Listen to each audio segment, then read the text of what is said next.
Hello, I'm Eagle Gardens 1 on Instagram, and this is fucking talking shit with Eagle episode 610.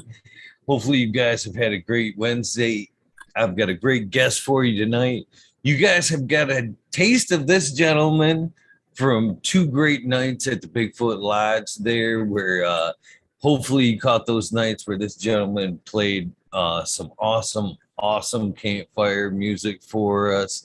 But tonight is your chance to get him to meet him firsthand, Mr. Johnny Green Thumb 710. How you doing, my friend? You want to tell us how you're doing and where they can find you? Yeah, man, I'm doing good. You can find me on Instagram at Johnny Green Thumb underscore 710.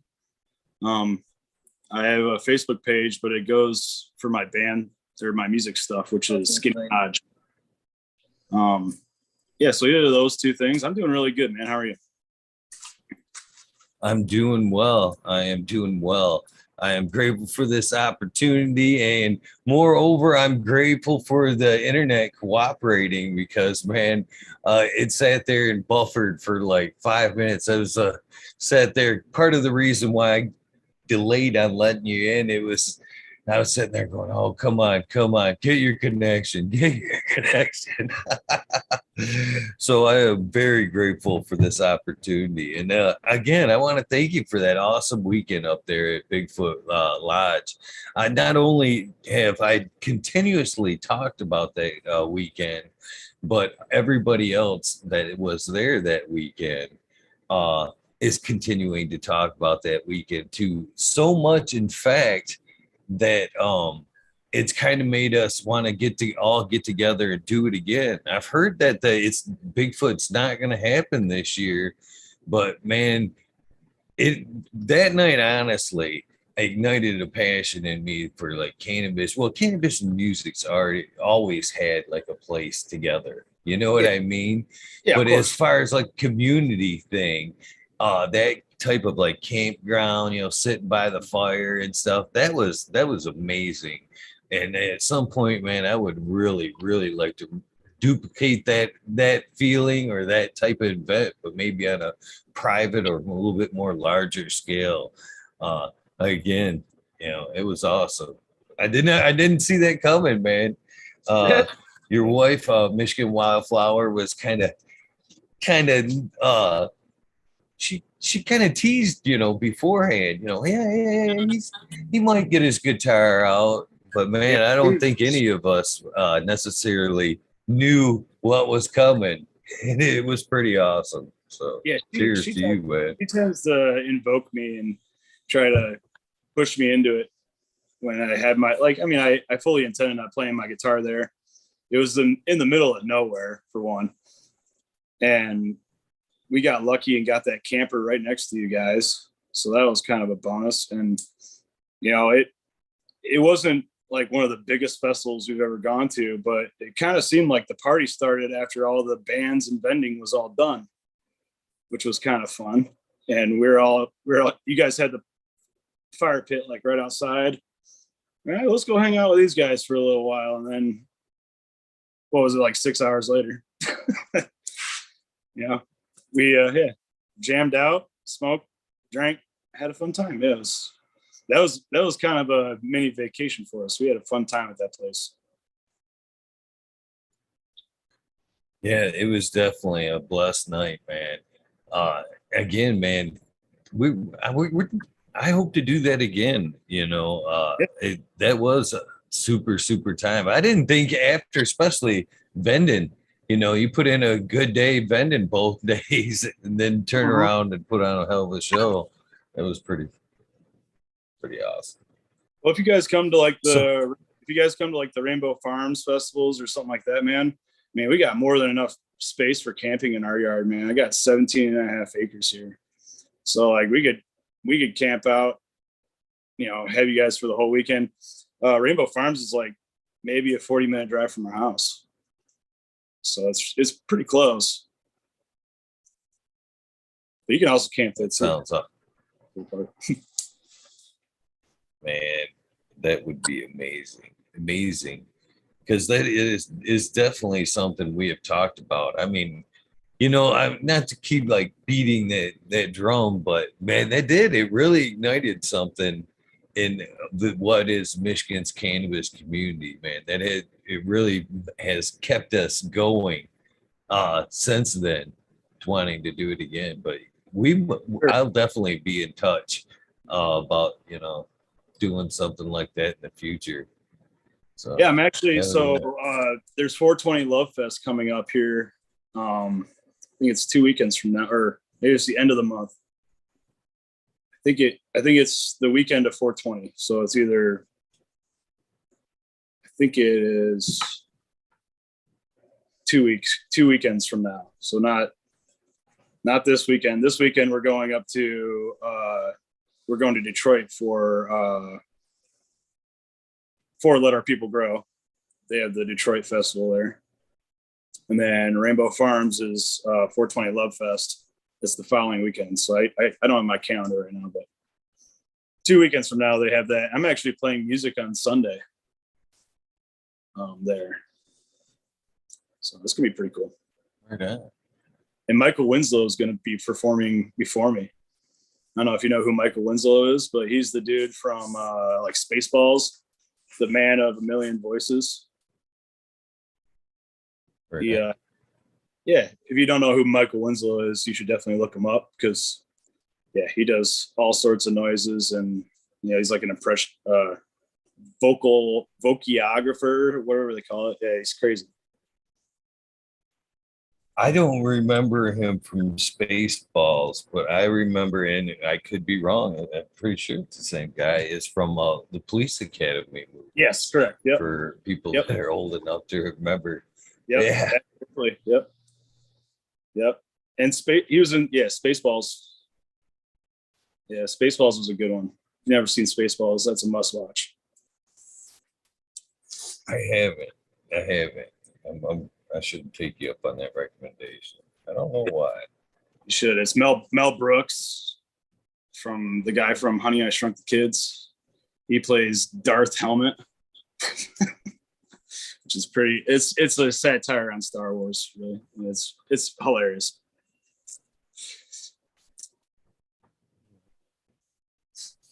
So we got to start this off the way we always do, which is in the beginning.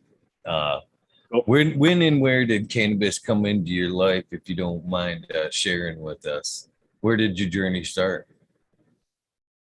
So I was raised Catholic. My dad was a hard ass, so I didn't even I didn't even think about cannabis until I was well out of high school. Plus, I was playing too many sports, and you know, just never had the interest in it. I was my thing was playing sports, and I was in marching band. I used to do like competitive drumlining, and I played trumpet in high school. First year trumpet, pretty much all the way through high school, except for my freshman year. So that was my gig, and then I went to college for a short stint, maybe like a couple months. Didn't like that either. I was burned out on school. And I started hanging out with one of my buddies that I knew smoked all the time, but I just never had done it. We were at a party one night. I think I was 19, and we all woke up hungover in the morning, and he was like, "Hey man, if you smoke some weed, your hangover won't be so bad." I was like, okay. So that was the first time I smoked weed, was hungover at my buddy's place after a night of playing flip cup in the basement. Keg of beer and people puking everywhere. Yeah, that was fun. So I've never connected those two together. Did it work for a recipe for no hangover? I don't really recall. I remember being really hungry afterwards, so I guess that induced me wanting to eat. And we're like, okay, yeah, so let's go take off to the McDonald's or wherever we went, fast food. And I remember being really stoned while I was driving, and I was like, man, I'm really fucking high right now. And they're like, well, don't get pulled over. I'm like, man, can you go to jail if you're stoned dry? I didn't even know, like, if you could get a ticket or get arrested for being intoxicated smoking weed. I don't know, I was just that naive to it. So yeah, that's the first time I smoked was when I was 19 ever. So, I mean, that's usually later than most that are really into the cannabis industry. And even after that, I really didn't smoke a whole lot. You know, my now brother-in-law, he used to smoke a lot, and him and I would, you know, after work and we're hanging out, you know, I'd go out to his car and smoke a bowl with him or something, but that was every once in a while. It wasn't a very habitual thing, you know. Being raised, you know, the way I was, it was more respect. I don't know about respectable, but it was more accepted to be a drinker than it was to be a smoker. So I don't know. So I've always liked drinking more, but I mean, I'm a big fan of cannabis now, and you know, I use it. I don't really smoke during the day. It gives me a lot of anxiety, but I do use it before I go to bed and stuff like that. And it does help me sleep. But I have to be very careful when I smoke, otherwise it'll keep me up all night. Yeah. Right. So how did you end up into to cultivating the plant then? It picked up or changed somehow from them 2 points. So my 26th birthday, I was working at Bronson Hospital in Kalamazoo. You know, decent job. Just got my shit together. It was my 26th birthday party, and my friend's wife brought Sheila along for my birthday get together at the bar. You know, and I'd known my buddy and his wife for like a decade, and I never met her before. That was the first night we met, was on my 26th birthday, which on the 27th of this month is going to be 10 years ago. So that's pretty cool. Yeah. So after that, I kind of figured out what Sheila did and, you know, how she was part of the industry, and she had a grow shop, and really she was just kind of getting started into kind of a bigger grow operation. Had a house, and she was starting to get the basement like built out and trying to do that kind of stuff. So my dad was the director of maintenance at Western Michigan University, associate director of maintenance. And I built his house with him, and I built my grandpa's house with him. So I knew a lot about electricity, heating, cooling, you know, just regular building. You know, my grandpa was a craftsman, so I knew how to build things. I knew how to do wiring and, you know, work on electrical panels and stuff like that. So she needed help doing stuff in the basement, and we were just getting to know each other really, and started hanging out with her, and you know, it went from a once a week thing to an everyday thing where we're seeing each other every night. We started dating, and before too long, I think I was driving a car, and I was like, you know what, I'm going to sell my car and buy a bunch of equipment and build a grow in my own basement, you know? And she helped me do that, helped me set it all up, and away I went. We were growing hydroponically at the time, which I mean, if you know my wife now, is far gone and changed. We're all in the organic scene now, so we're happy.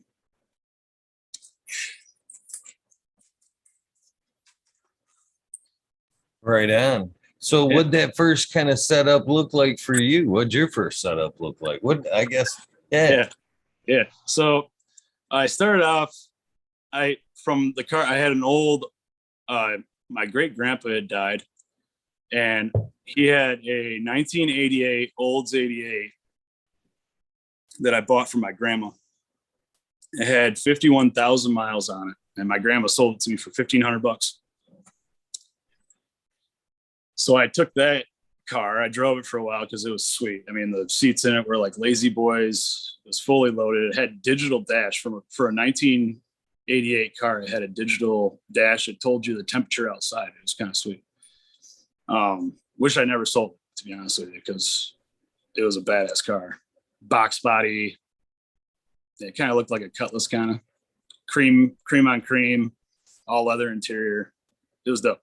Missed that car. Anyways, sold that car for like around $5,000, and then took all the money, bought like a $600 beater just to get around, and threw all the money into lights, flood and drain tables, timers, pumps, ballasts, bulbs, the whole 9 yards. You know how it is. So I think I had enough for like 3,000 watt light setup is what I had. And then we were growing one plant under 1,000 watt triple XL hood. And yeah, I mean, we were doing really good with it. I mean, the stalks were like as big as this cup, and those flood and drain tables are huge. If you go to my Instagram, actually, I don't know if I have any of them on. I think I do have some on my Instagram, but they were huge stalks. But anyways, pretty good yields with hydro too. Wasn't always you sacrifice taste for yield pretty much. They have more uptake because they're getting fed pretty much 80% of the day, which is a lot more. But anyways, so, it was kind of funny because my, this was in like 2013, 2014. And the housing market was really shit. So, my grandma couldn't sell my great grandpa's house for what she was entrusted to sell it for, because it was my mom and her two sisters that were going to get all the money for the house. So she couldn't sell it because the housing market was so bad.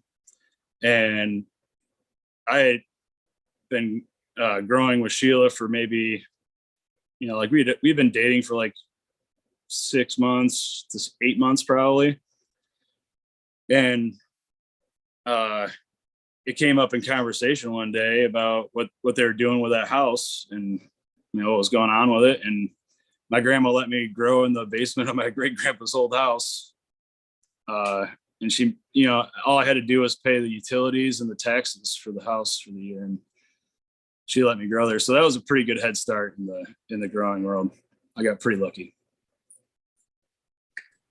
That's pretty damn awesome right there. So immediately, right off the top of my head, I can't help but wonder how did you skip the loophole there?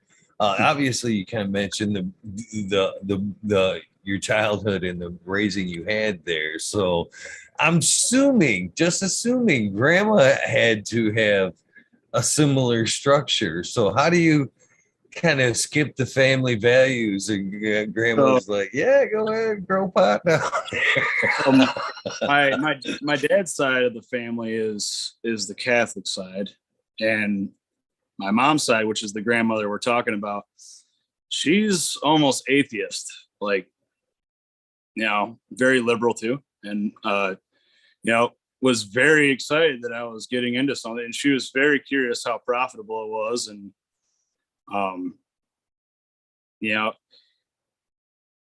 interested to learn about the medication and the medical properties of it. She was an ER nurse for 50 some odd years. Very, very interested in what we had going on and the fact that we could make money doing it, pretty much legally. So she was pretty excited. And my dad, the first time my dad found out that I was smoking pot was the day I went to the med doctor to get my first card. I had taken the pair of jeans off that I went to the doctor's office in. This was like in Jackson or something. Like I had to drive all the way to Jackson. But I had the receipts in my pants pocket still. And my dad found the receipts in my pants pocket for the med doctor, and he was pissed. That was a funny one. But I mean, I explained to him, I was like, well, would you rather me get caught with a med card or without a med card? Because I'm probably going to have weed on me regardless. So he got over it quick. Now he's one of my biggest supporters too. So yeah. Yeah, I mean, times have changed. That's awesome on both fronts there. Both that he's kind of came on board because, I'd rather see, family support family any day. But again, I got to give Grandma some props, man. She sounds like an awesome lady all the way around.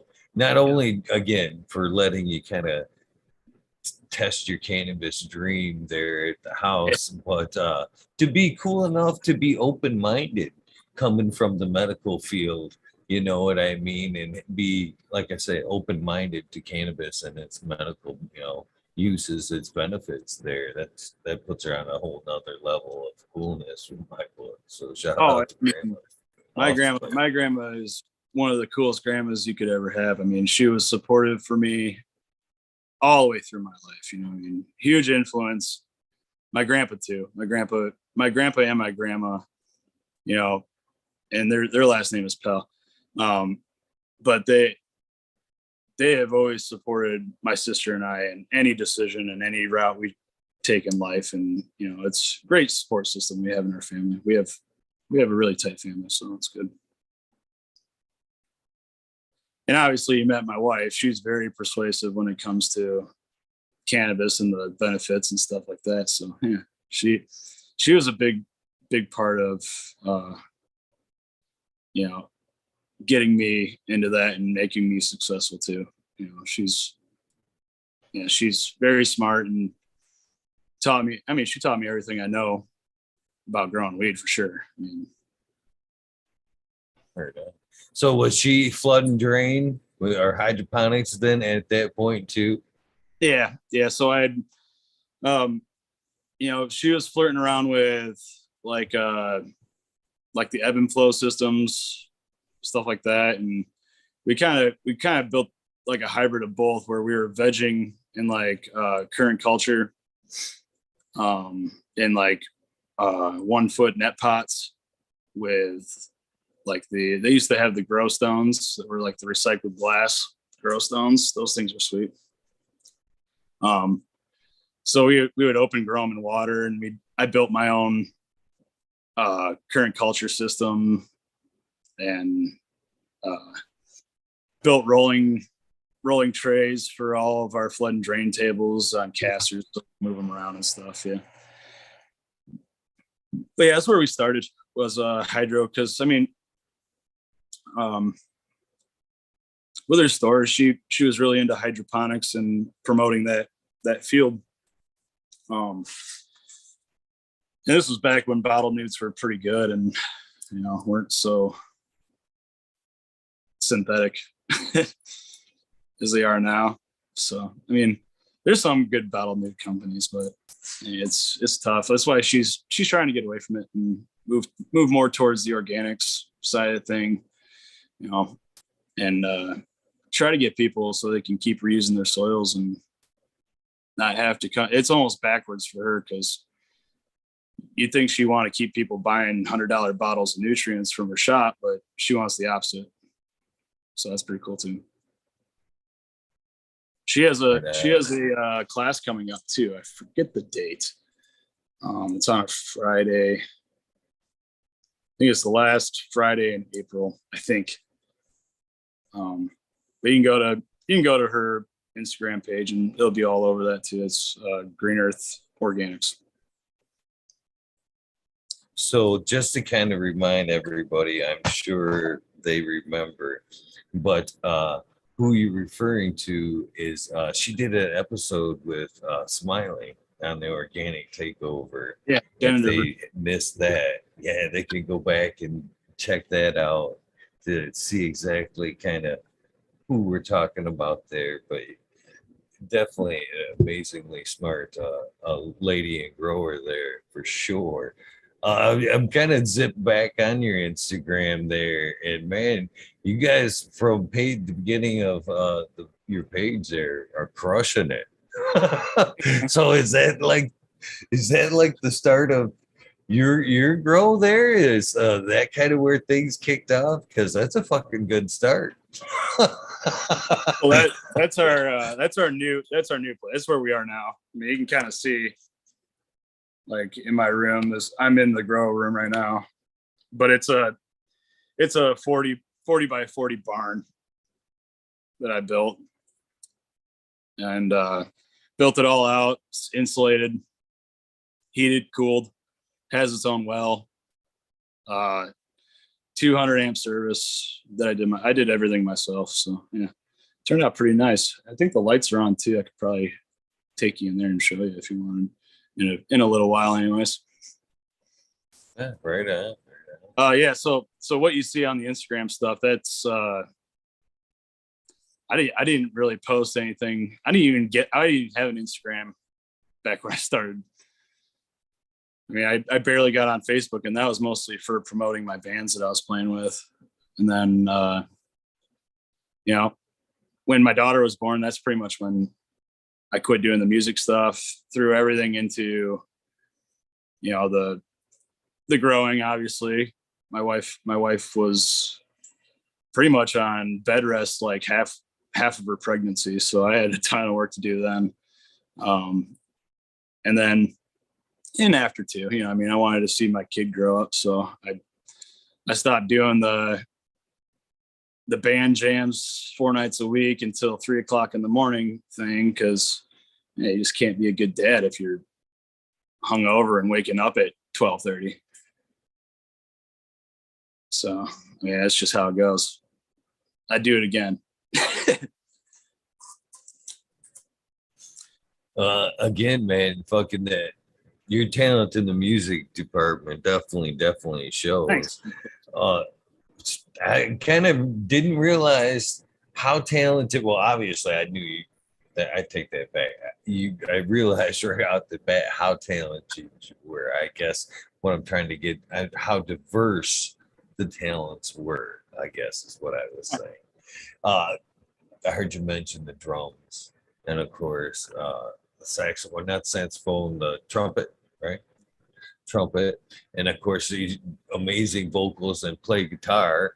So it's pretty covering some bases right there. That's pretty awesome, man. Go ahead. That's been that deep. I didn't realize that it was kind of almost a career. You know what I mean at that point.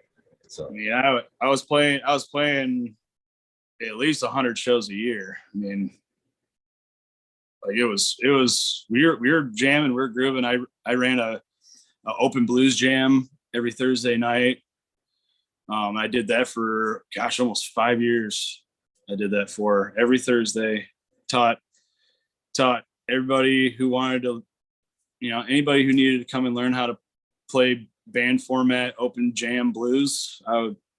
They'd come there and I'd teach them stuff, and I've made a lot of good friends that way. Met a lot of great musicians that way too, for sure. I mean, the community of musicians in Kalamazoo is very vast, and a lot of really great people.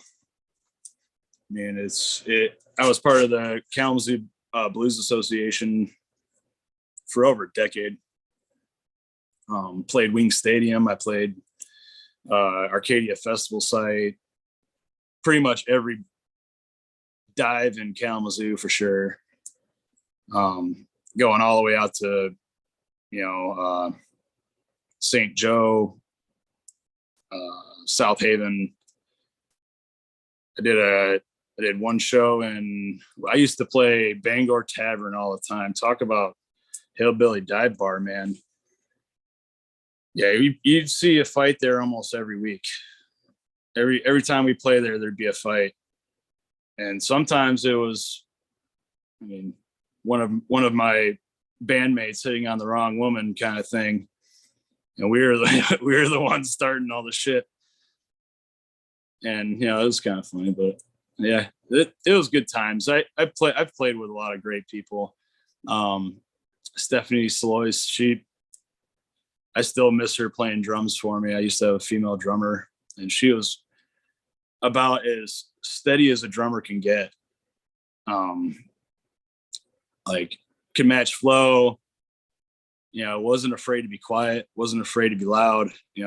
She very talented. She had to quit playing with me because she broke both of her arms at her restaurant job, taking the trash out, and she slipped on the ice and broke both of her forearms. Fucking terrible. It'd be tragic for a drummer. Holy shit! What a coincidence. It was a freak thing. Yeah, she was devastated. Yeah, had to get like reconstruct. I mean, this is a terrible story, but yeah, like had to get reconstructive surgery, and needless to say, she never played with me again, which was crazy. It was over like that.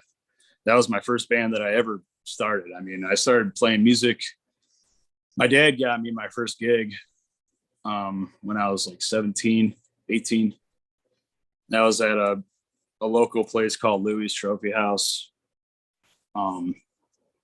And they're known back then for having like wild game burgers, wild game steaks, good pizzas, bar food. It was good. But it was like, it was a honky tonk dive bar, and I loved it there. It was my home bar for a lot of years, and started out playing there. I think I was almost 18 years old. My dad was like, why don't you go up there and play this guy? I know the guy who owns the place, and he'll let you get up there for an hour. I was like, cool. Free food? He's like, yeah. So that's how that started. And then it turned from being a half an hour to 2 hours. And then I got a pedal board and pedals and loopers. And, I was playing a guitar that was half broken. My dad bought me a brand new guitar that I still have to this day. It's a Breedlove Atlas A series. It's been a great guitar. I think most of my finger flesh is like burned into it. So it's good stuff. I would be devastated. I'm pretty sentimental about shit like that. I wouldn't have threw it out either. I would have saved.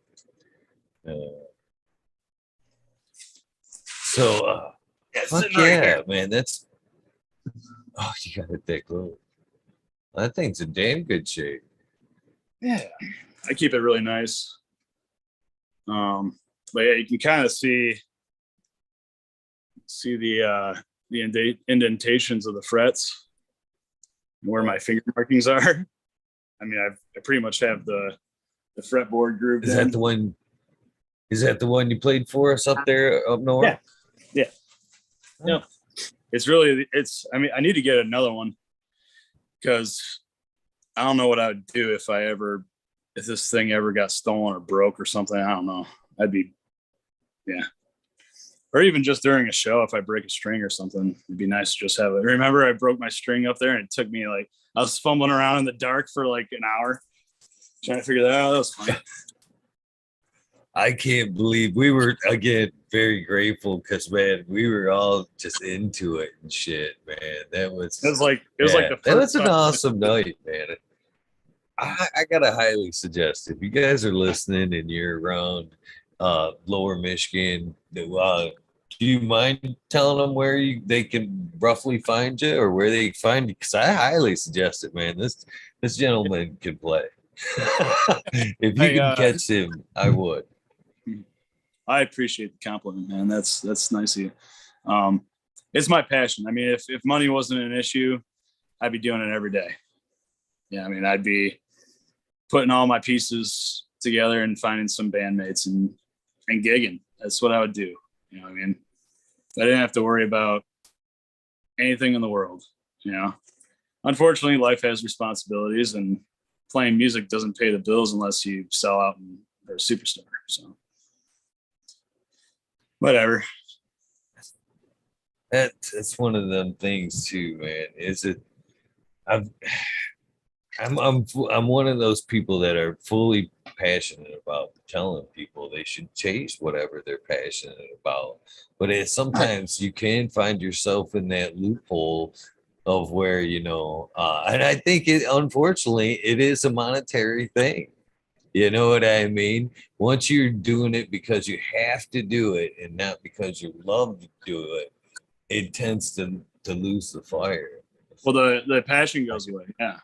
I mean, it's like I said, it's not only, what I really love to do and fun, and it's my art, but I mean, a lot of it is, it's my therapy. It's how I get my anger out. It's how I get my bad days out of the way.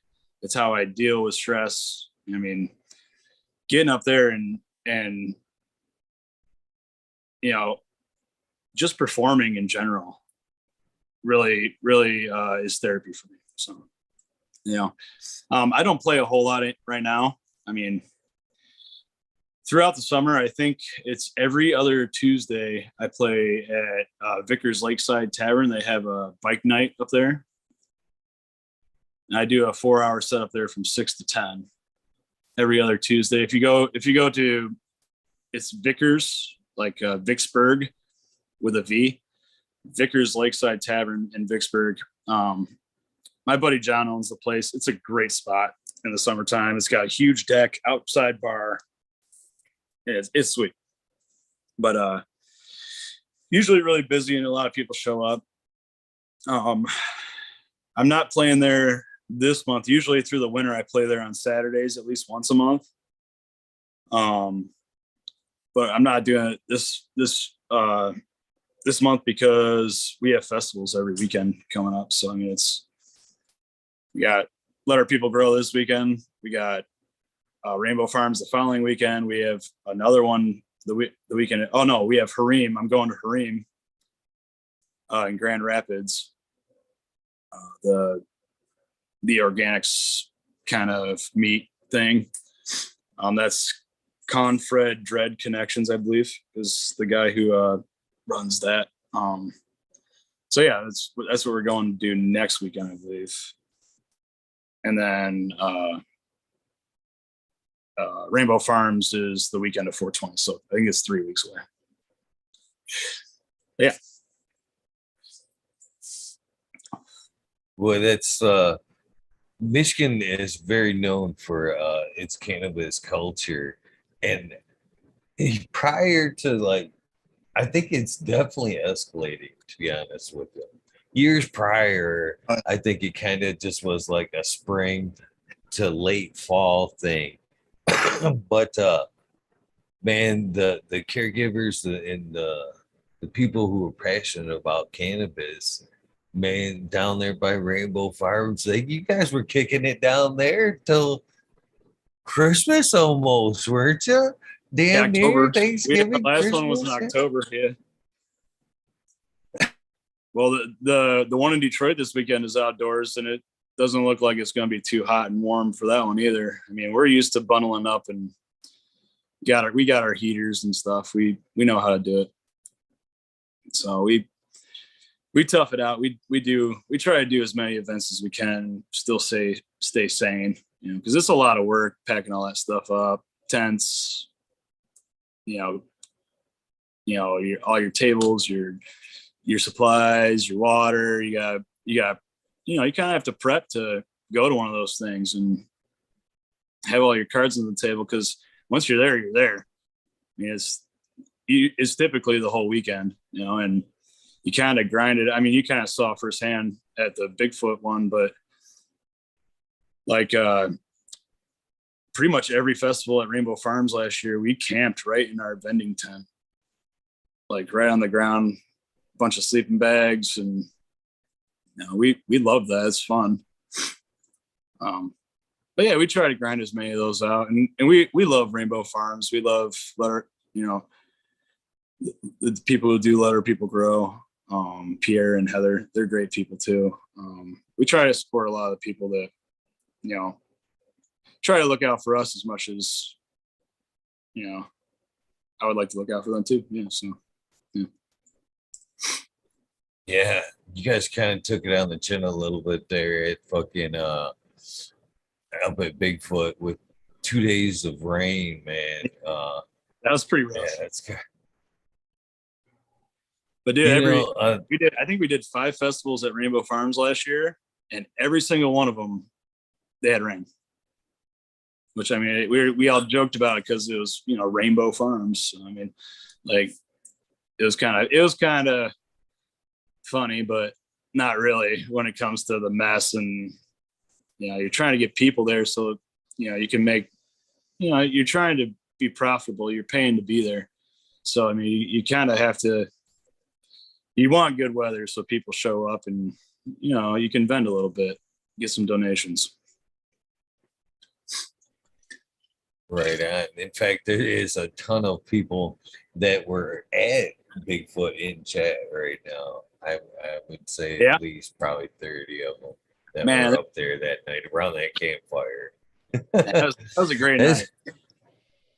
Yeah, it was, man. What was really cool about that was, of course, we were getting to enjoy it firsthand, but like almost like I don't know what to compare. People kept showing up out of the woods. Yeah, that's what I was getting. Just popping out of the bush, going, "Hey, man, that sounds good. What's going on over here? Is that a radio on or what? What's going on?" Because it kind of went silent like 10 o'clock. We're like, "What the fuck?" You know, we're trying to stay up and smoke down and hang out by a bonfire. Where's the music at? And that's kind of how they're like. She was like, "Why don't you go get your guitar, honey? You can play." I was like, "All right." So true, that's what man. I love. Every time I looked up, round of new faces. You're so true. I think at one point you had the whole campground over there, at least everybody that was up. I think at one point you had sung everybody to the site. That's for sure. Oh hell yeah. Yeah, man. That was fun, man. Not only that, but it was kind of a neat little campsite. It was super weird. But they actually had some good bands that were there too, though. Like they had that one band that was like in high school, and they were playing some pretty intrinsic like Floyd covers and stuff. It was pretty sick. Like I was just I pulled my chair out of my tent and went and sat over there in front of them because nobody was there watching. There was nobody watching. I was like, I'll fucking go over there and watch these guys. They're fucking great. You know what I mean? That's the other thing. I really respect good music as well. Like when I hear people playing good music, I really love it and want to hear more of it. You know what I mean? Having an artistry that's pleasant to the ear is something that I you know, you'll get me stuck at a bar for hours if somebody's killing it. You know what I mean? I won't leave.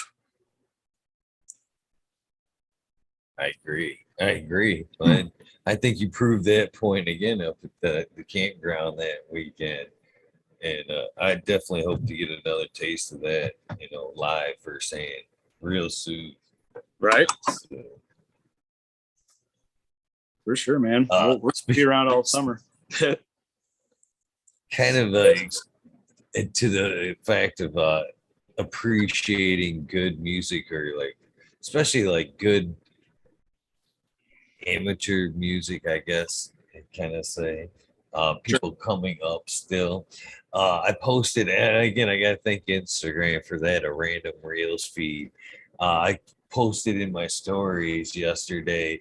It's a couple of younger kids rocking out. One's on the drums and one's fucking rocking the guitar, and their grandpa's singing like all intensely. It could be their grandpa, maybe a father, I don't know, but it was probably one of the cooler things I've seen in a while. Man, I tell you what, as I approach that age, I can only hope I've got that much fucking fire in me still, is what I thought when I seen that fucking video, right. To be honest with you. Yeah. Some people never lose it. I mean, I got all my singing from my mom, and singing in Catholic choir and doing the Sunday thing. That was played trumpet in the church choir, and you know, I played some piano too. And yeah, so my mom talked me into doing the choir thing, and really not so much a vocal coach. The band director of the church choir was more of a influence to me in vocal training. But I mean, most of my voice pretty much comes from my music influences from back then, which is like, it's really into the Blues Brothers. I was into like Allman Brothers Band, Styx, REO Speedwagon. I had a Poison thing for a while. I was really into that. I mean, everybody's into Slash, so Guns N' Roses was huge for me. You know, bought my first guitar when I was 16. I mean, that's the first thing you want to do is learn how to shred like Slash. You know what I mean? Like, it's kind of what, you know, first comes to mind. I mean, you see the guys on the billboards on the Guitar Center wall, and you're like, yeah, that's what I want to do. But yeah, I mean, I really got attached to the bluesy southern rock kind of vibe. So obviously, I can't help but wonder. Well, we know so far that music pretty much came first. Love of music came first, obviously. So as kind of cannabis stepped in, did it pair well? Was it a missing piece kind of with music? It could no. I yeah, I never smoked weed when I performed. No? I tried it, but like I said, I get anxiety from it. So, you know, when you pair that with, you know, like stage sweats or, you know, whatever, you know, every performer gets the jitter right before they go on, right? Some deal with it better than others, and you know, some of them can just flick it out of their brain like that, which, you know, I've learned pretty much to do. But you know, like when I first started playing with a band, you know, you get nervous, you know, you don't want to screw up, you don't want. So pairing that with the anxiety that I was getting from cannabis while I'm trying to focus on something else, I mean, it kind of counterintuitive for me, paired with music advice. When I was practicing, it was actually really nice when I was practicing.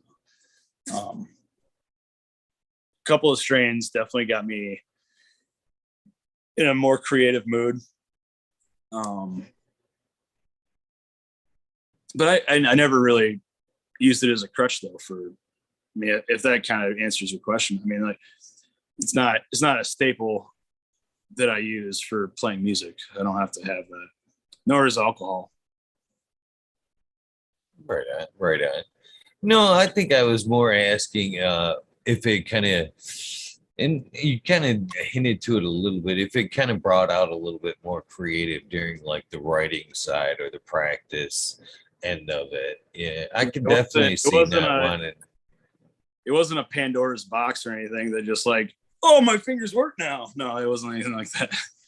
No, I already kind of had it before then, so I was, you know, I don't know. It gave me anxiety. I couldn't focus while I was on stage, which when you're the lead singer and, you know, I'm basically the director of the band, it's a lot of responsibilities and a lot of, you know, when you get into intrinsic songs that have stops and breaks and, you know, and you gotta have cues throughout the song. If you miss a cue, then the whole song's screwed up. Everybody's lost, you know. It's kind of your responsibility to hold the whole thing together. It's like a jet pack, and you're the bolts in the jet pack holding you on. you gotta keep the whole thing together so that you can make it through the night. Yeah, playing music on stage is a weird thing. It's scary. It's fun. It's thrilling. You get obviously positive feedback from people clapping and cheering for you, which is awesome. Yeah. The hardest part I would think that. Oh no, I cut you off, brother. I was just gonna say there's got to be enough high there adrenaline rush, all that all on its own. You know what I mean? Oh yeah, I mean, So, you can if you'd ask my wife right now, those nights when I play music at the bar, I mean, I'd get done at like 2 a.m. when the bars closed up. By the time I got everything loaded up and home, it was probably like 3 a.m. And I'd stay up for at least another hour just to get my fucking heart to wind down because of just the blood pumping. And, you know, it's like you said, I mean, it is definitely a euphoria kind of a feeling you get, you know. I kind of relate it to being like doing good deeds for, so like you see an old lady walking up to a door and you open the door for her, and you get a good feeling about it. You just help this person, you never know how many doors she has left open in her life. You might just save your life. Like that kind of thing. So like, you do a good deed for somebody and, you kind of get, a good feeling out of that, or helping a buddy move his stuff from an apartment to a house, or, that kind of thing. You get kind of a euphoric, good feeling about that. Playing music live on stage, you can take that and times it by 50 probably. And it's kind of that. And I can't go to, after I play music like that, I can't go to sleep. Yeah. I can only imagine. And again, kind of relating things back to the night, at the campfire there. I can believe that. I can definitely believe that because as you looked around that night, there was definitely a bunch of wide-eyed, you know. For sure.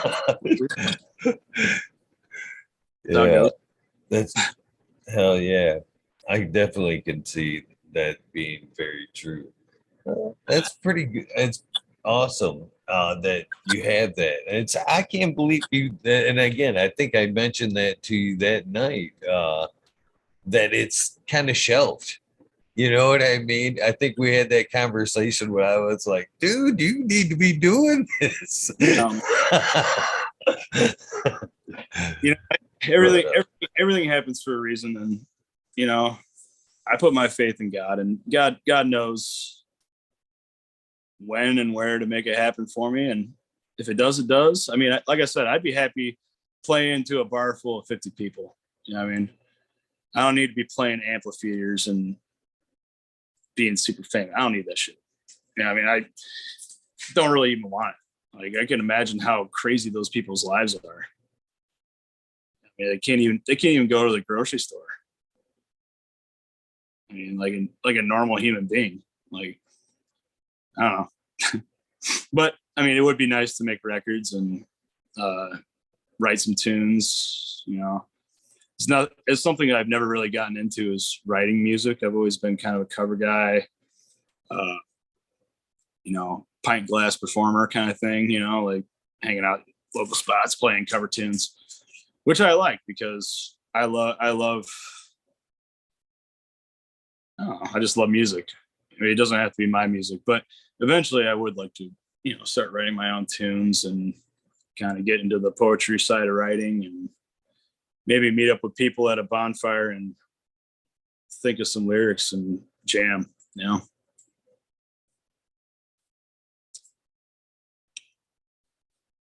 So have you passed it down? Are the But kids musically inclined and could it be a family thing at some point my or a daughter, generational thing? my daughter just turned 6, and she's very, very into piano right now. She goes down and fiddles with the piano all the time. She has her own little guitar. I have like a little Stratocaster for her too, an electric guitar when she's big enough. I mean, she's getting pretty close. She was bugging me to string it up the other day and tune it, and so that I could teach her a little something or another. But yeah, she has the I don't know. She has the interest. I can see her interested in it. She comes and watches me play almost every time I play music. She loves it. She jams out with me. When I'm practicing in the living room, she'll sit there and dance and hang out and all the good stuff. You know, I mean, it's fun. She's my biggest fan for sure.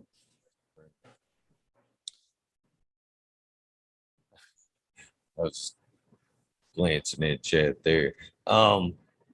So kind of back to cannabis a little bit there.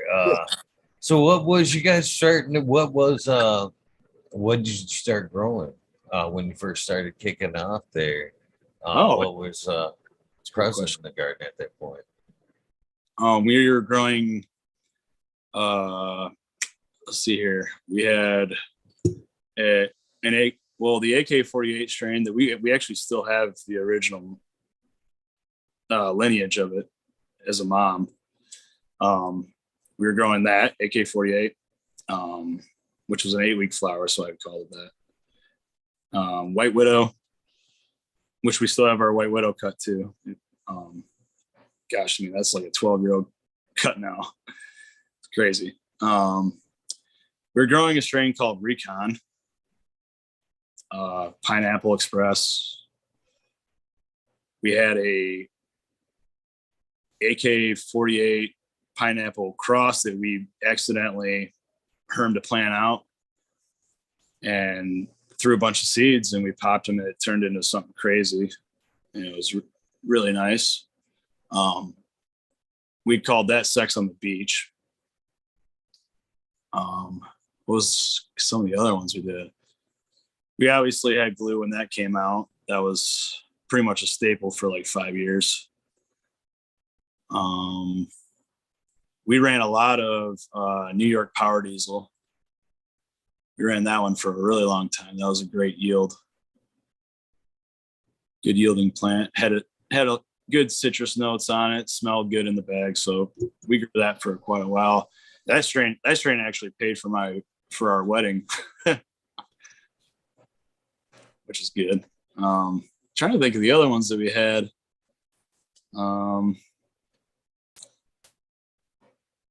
There's a handful. You know, my wife, she's a pheno hunter. She loves getting new stuff and trying new things. Trying to think back. It's hard to think back, you know. You know, with cannabis, especially strains. It seems nothing. The focus in the industry is just forward now. There's no like, hey, remember this one? We got this back on. No, they want new stuff every week. Different crosses. I mean, it's constant breeding. I mean, these breeding guys are eating it up. It's good, but like it's, you know, it's hard to keep up with it. Like right now, everybody wants the soaps.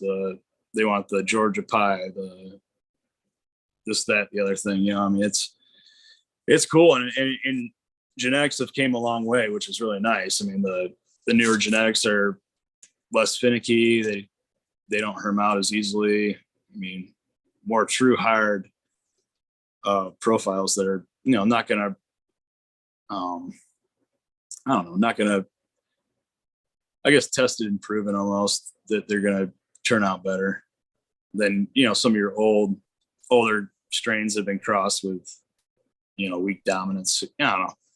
It's outside of my realm. That's my wife's thing. She's the breeder. So that's kind of encouraging. I actually am. I'm happy to hear that it is, people are wanting new instead of, and I guess they don't know what new is without the hype. I guess, right? That's kind of what I'm hoping that it doesn't get to be. It's nothing but hype. But I guess, like I said, how do they know about it unless hype hasn't hit them? Right. Yeah, it's a different world with genetics now, which is, like I said, it's a really great thing. Just because of the variety that we're, you know, as consumers, we have a ridiculous amount of variety now, which is fun because you can almost go years without trying the same stuff probably at this point with how many crosses they've done. But yeah, it's cool to see all that. Like I said, you gotta find get in the loop of what the hype is and try to get ahead in the growing cycle so that you can have what everybody wants when they want it, which is part of the game.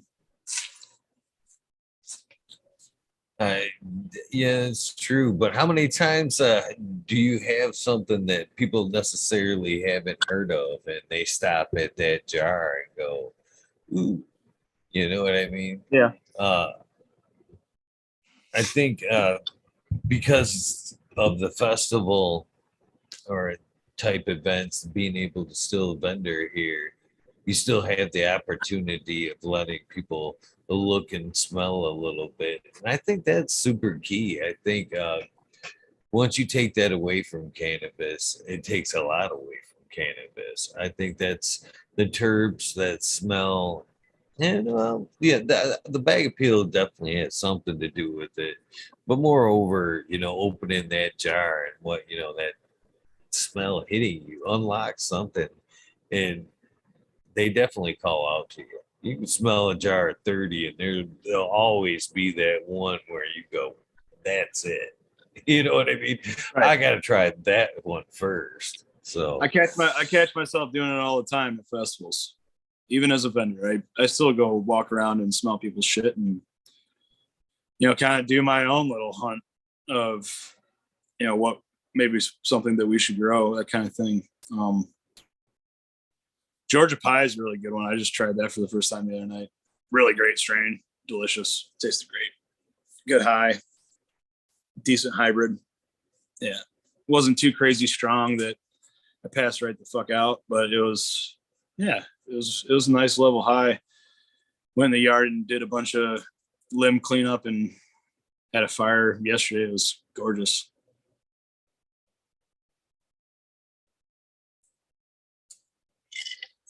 But yeah, the genetic thing is it's pretty cool now. There's so many people doing it, which is cool. I mean, you can really kind of pick like Terp Wizard. He does seeds, and we're popping some of his seeds now. Sheila's got a seed bank that it's like a old cigar box. It's like this big. It's just overflowing with seeds. I mean, like, so we got, and kind of like what you said though, like, people do get kind of surprised when we do have that old White Widow cut that nobody has anymore. I mean, like we do still get, like, man, I remember that from 10 years ago, and they'll buy it because, I mean, I guess you'd call it kind of vintage or a throwback kind of feel, And they go, yeah, let's try that again. Take a memory lane to the 2013 era, kind of. Still holds its own though. That's one of the, well, obviously why you keep it around. It's still obviously holding its weight compared to the newer shit. That's for sure. Yeah, it still throws bricks and it yields great, which is, I mean, it's crazy to think, but yeah, it really does. And it adapted really well to organics too, which some of our strains that we were growing hydroponically didn't make the cut. When we switched to organics, the yield significantly dropped out, and we ended up tossing them and popping new stuff. So, like I said, some things burned out. We were doing orange tree for a while. We were doing tangies. We were doing. I think we just stopped doing watermelon sangria. Gosh, there was a bunch of them. I mean, but for a while there, I think Gorilla Glue was about 80% of our garden for about 3 or 4 years. Because that's what, I mean, when that strain came out, everybody wanted it, which made it real easy for us, for the most part. So, but it gets boring. Definitely a quality strain, but I'm right there with you. I got to the point where it was just, well, it was a Michigan-based strain anyway, but it got to the point where I didn't even want anything crossed with it. You know Right. what I mean? Somebody would like try to hand you a pack of seeds or something and be like, I've kind of had so many, you know. Yeah. Yeah, I'm with you. Yeah, we got lucky and got a really good cut. And kept it for a really long time. You know, it we still have it, I think. Pretty sure. Like I said, It's we've been another clearing. one though. Yeah, it's. I It mean, it's always. definitely holds Oh, its weight. yep, we still have people that call us and ask us for it. So I mean, it's obviously got its weight and worth. So So I guess along with music and growing, extracts is obviously one of your amazing talents as well. So when did that kind of come into play? That's a talent. That's not necessarily something you just run with. yeah, Uh, no, you really don't. You kind of have to know the right people. Um, I got lucky that when I started, it was a little less hush hush and a little less blasting bottles in the garage. Um, it got into stainless cylinders and columns and uh, uh, PTSE gaskets and stuff like that. So it got advanced really really quick. Um, I joined the Good Life Gang. I don't know if you've ever heard about that. But it's basically an extractor platform, and they have walkthrough guides or syllabuses online for every kind of extraction that you want to do, whether it's PSO or BHO or I'm sorry, PHO, BHO. Um, they do rosin stuff. So I joined that, and there's a forum on there, and there was a guy named Eric King, and he did what was the class called? I'm trying to think of the class name. But they had a introductory to extraction class out in Vegas. It was $1,500, so I paid for it. Got a plane flight out to Vegas, and went to that class, and it was 4 days long. Basically Q&A for like the first 2 days, where they basically talk to you about every portion of what you need to use, safety precautions, equipment, this, that, and first day they were just talking about butane extraction. The next day it was open discussion about short path distilling. So it was a closed loop extraction class and a short path distilling class all in one. 4 days. Third day, they did a run through and they showed you with the rig. So this was in a commercial facility at a lab. So you went into their blast room and they walked you through how to do a run right in front of you. So they were doing the run. They showed you how to do it from start to finish, all the way from packing the column and the result going into the oven. You know what I mean? Like, which is big time for me because I'm definitely a visual learner when it comes to stuff. Never been book savvy. Couldn't. I mean, I could if I had to, but I pick up way quicker watching it. So, and then the last day was distilling. So I got to watch them do both closed loop blasting and distilling all in 1 week. Came back home,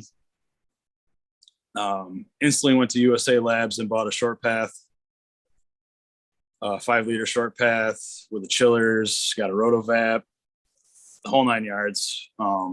Had a buddy who had a 2-pound rig. It was a full upright cylinder column.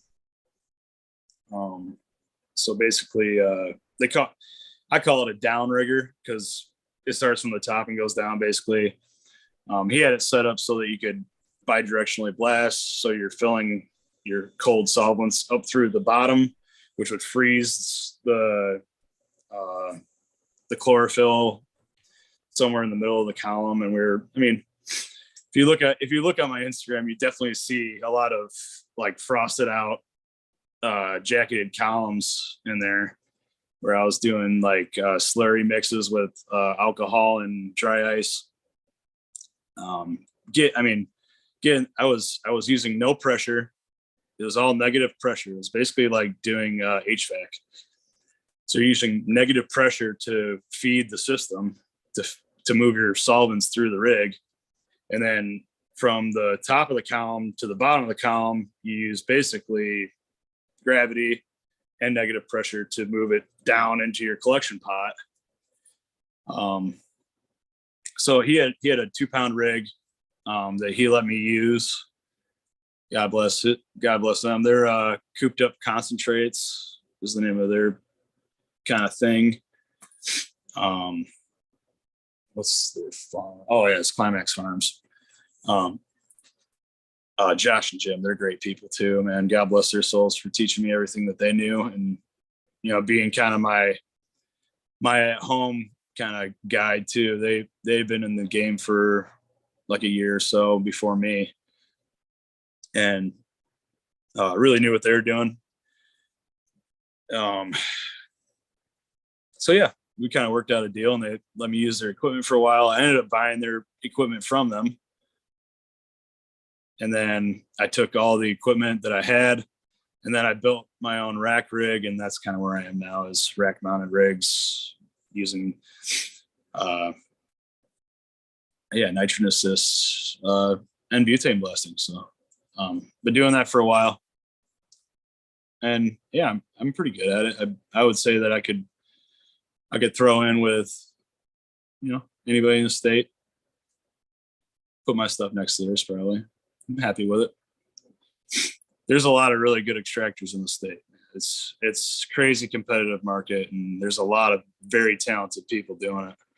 So I got a lot of respect for all them and what they do with their products, because I know what goes into it. It's a lot of work, a lot of time next to the oven, a lot of time standing on cold concrete and watching gas go through a column. It's pretty, it's exciting for about a month, and then, loses its charm. It's basically work after that.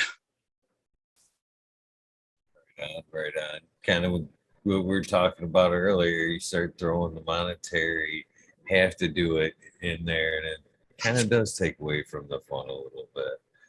But you're, again, fucking really good at it. That's for damn sure. So kind of just jokingly here, it could be worse, I guess. You could be pulling bags instead of watching the rig there, watching the gas work. Did you work that side of extracts as well? Have you pulled a large amount bubble before? Or Have I was it done bubble? always hydrocarbon? Yeah, was it? Yeah, Has it always been hydrocarbon, or did you do bubble prior? until about a week, or until about a couple months ago. So I just, if you check out my last couple of posts, that's all live resin that I've been washing. So I took Connor's class, Turk Wizard. I took his class at our shop. He hosted a class at our shop for bubble washing and pressing. So I went to his class and did that, and had some stuff that I been working on recently. And we had our indoor harvest, like our first indoor harvest, and we decided to freeze a lot of it and wash it, because that's kind of where the market's going right now, is rosin. Like the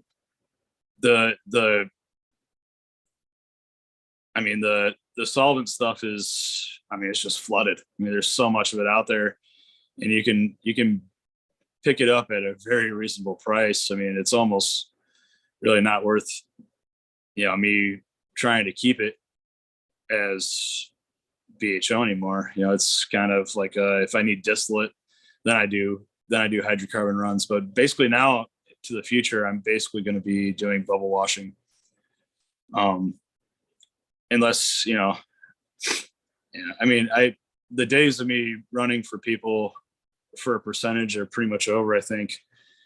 For one, we have a brand now, and I'd like to keep it all in house, keep it organics, keep it as close to the consistency of the plant as you can possibly get, which I think bubble hash is definitely the way to go.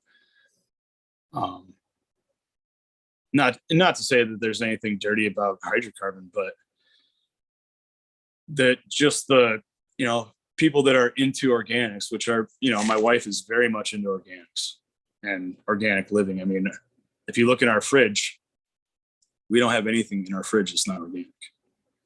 Like, we're just that serious about it, and we're both very healthy people because we eat organic foods, and a lot of our food we make ourselves, and come out of our yard. I mean, first thing I did when we bought our property was rip out a 40 by 40 section of our yard and put in raised beds for my wife's garden. We got fruit trees, we got blueberries, raspberries, blackberries, elderberries. We got all that shit. It's pretty nice. Chickens, we got lots of chickens. But anyways, back to the solvent thing. Yeah, it's good for making distillate. Obviously, it's you're going to get the most bang for your buck out of it. I mean, I know when I'm blasting dry frozen material, I'm getting, and if it's our stuff, I know that I'm getting 20% out of that run. I'm going to get 20% of what I put in, and it's worth it if it's all my material. But if I'm running it for somebody else, and they want me to run for a percentage of their stuff, then I have to not only make it, get it to the consistency that they want, but I also have to wait until I sell it all to get paid too. So, I mean, my time is kind of, I don't know. It's like, I don't know. Hey,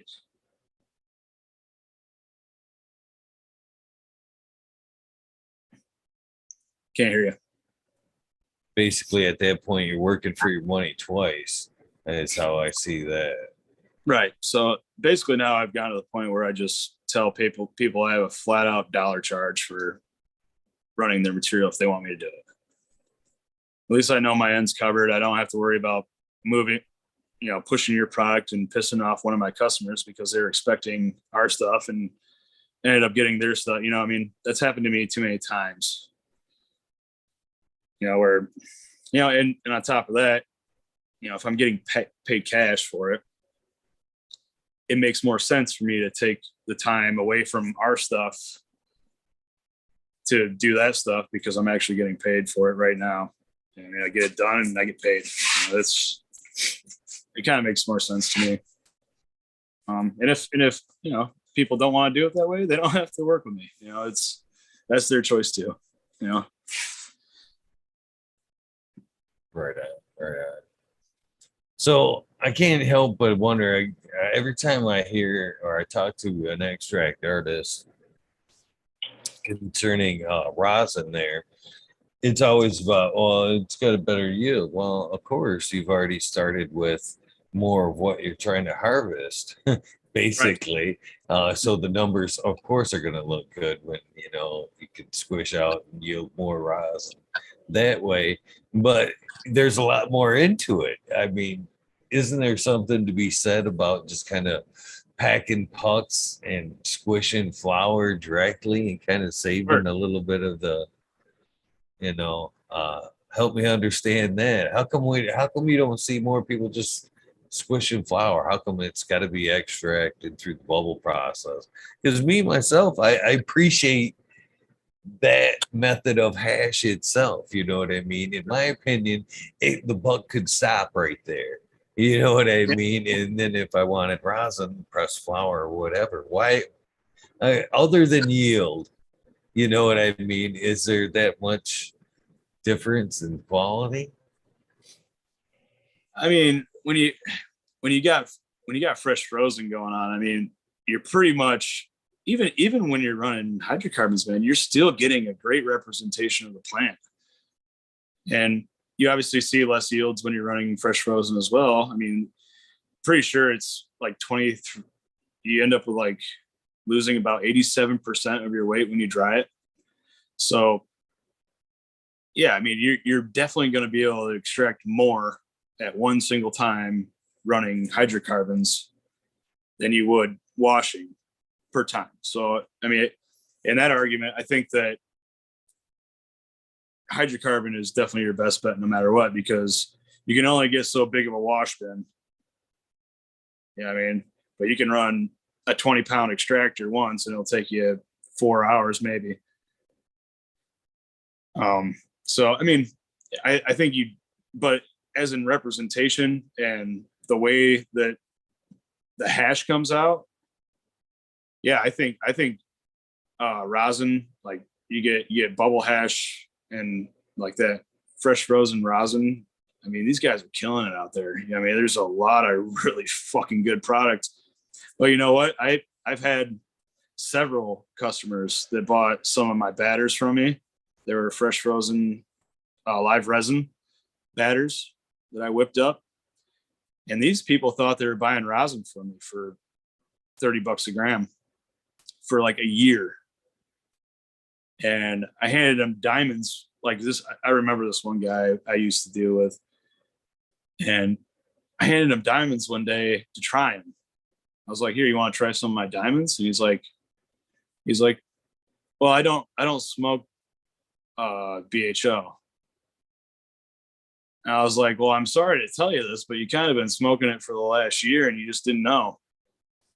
It must have been that good that you just didn't know, because you never asked me until now. I figured you knew you're, getting yourself into here." I mean, I've always told them that it was resin. You know, I mean, like, I think people get confused. I mean, there's a terminology kind of play there with resin and rosin that kind of very sound familiar. And for a while there, a lot of people didn't know the difference. But yeah, resin definitely comes from a solvent run extraction.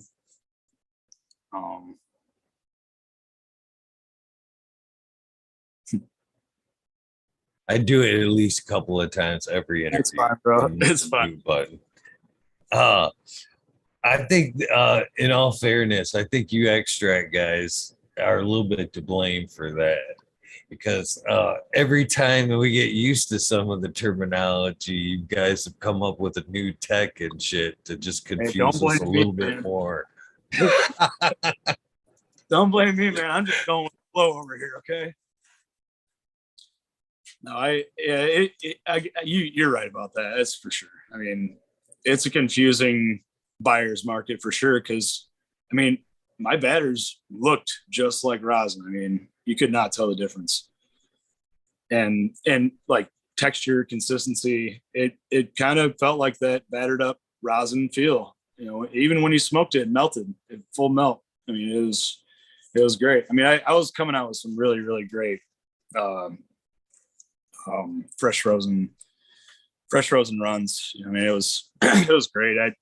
I even had it down to the hour of how long I would let them dry, because I mean, I never took them down fresh wet and packed them in a column and froze them. I always hung them at least for, I think it was like 30 hours.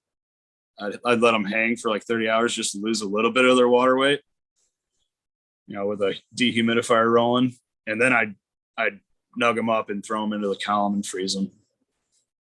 And yeah, your yield goes up by quite a bit that way, for sure. I mean, I think it's probably like 10 or 15% probably in the first day that you dry it, but it's still wet enough that it's fresh frozen still. Me and Terp Wizard talked about that the other night, the different reasons why we did it. Mine was much different than his, but I loved his explanation way more. But I didn't think it affected, obviously, the hydrocarbon sides of things.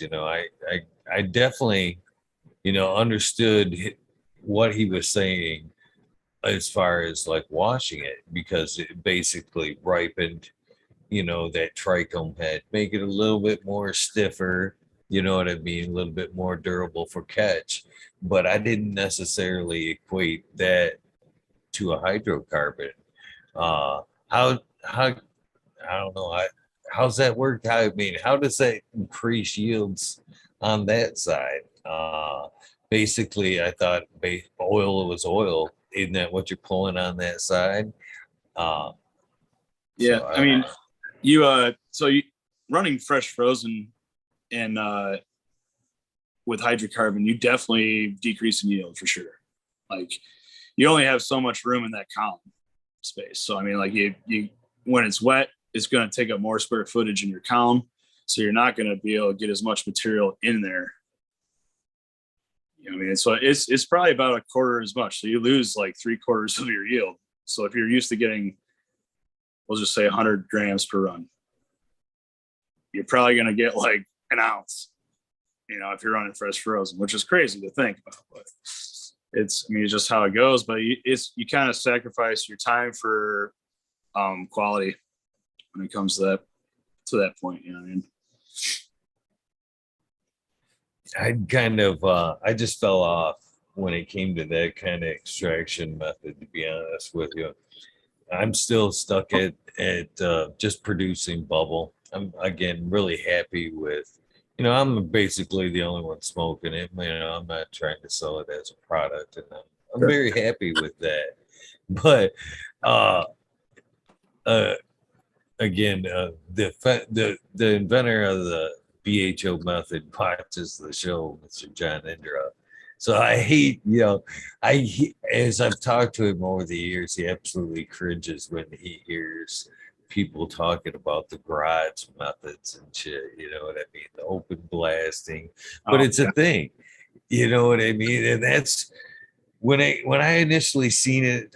It was people we were smoking oil, just flat out oil in an oil pipe with a wand, heating up the wand, and it was more like an ear wax.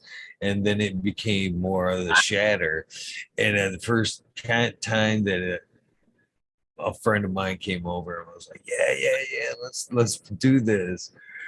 It was the PCV tube, fucking 4 inch. We'd fucking oh yeah. that method, just straight up open blast. And at that point, it was so new of a method ever. I watched that cat actually smoke that shit, still bubbling right out of the Prylex. Oh, No. yeah. No. And I'm like, it's bubbling. And he's like, you want some of this? And I'm like, no, Sure, thank you. no. And yeah. And then just kind of realizing what we had done, you know what I mean? And feeling lucky that we ran 2 cases, in that garage that day.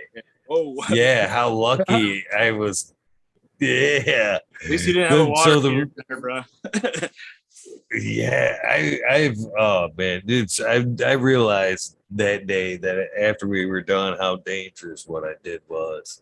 And then not just, you know, dangerous as far as like explosive, but dangerous like what he was smoking and shit. And I remember, this is no word of a lie. Like a week later, he's like, "So you want some of that?" Because that was part of the deal. Obviously, he was doing it there. I wanted part of it, and he was like, "Yeah, it's about ready." I'm like, he had gave me some that day, and I jarred it up, and I'm like, "Dude, mine's still bubbling." Oh, I don't you just want none put of the lid that on shit, it and man. just let it be. Yeah, I straight up. Yeah, pay me some money. I don't want none of that shit. I still got some of this shit. No, I'm good. Yeah, but that part, that right there, I was like, yeah, no. I'm good with washing. You know what I mean? And then after that point, I kind of seen it progress a little bit to where people were taking it serious and buying equipment. You know what I mean? And I looked around at the equipment. I'm like, that shit's too expensive for, Yeah. what I'm doing. I'm staying right with my bubble. So I never went with it.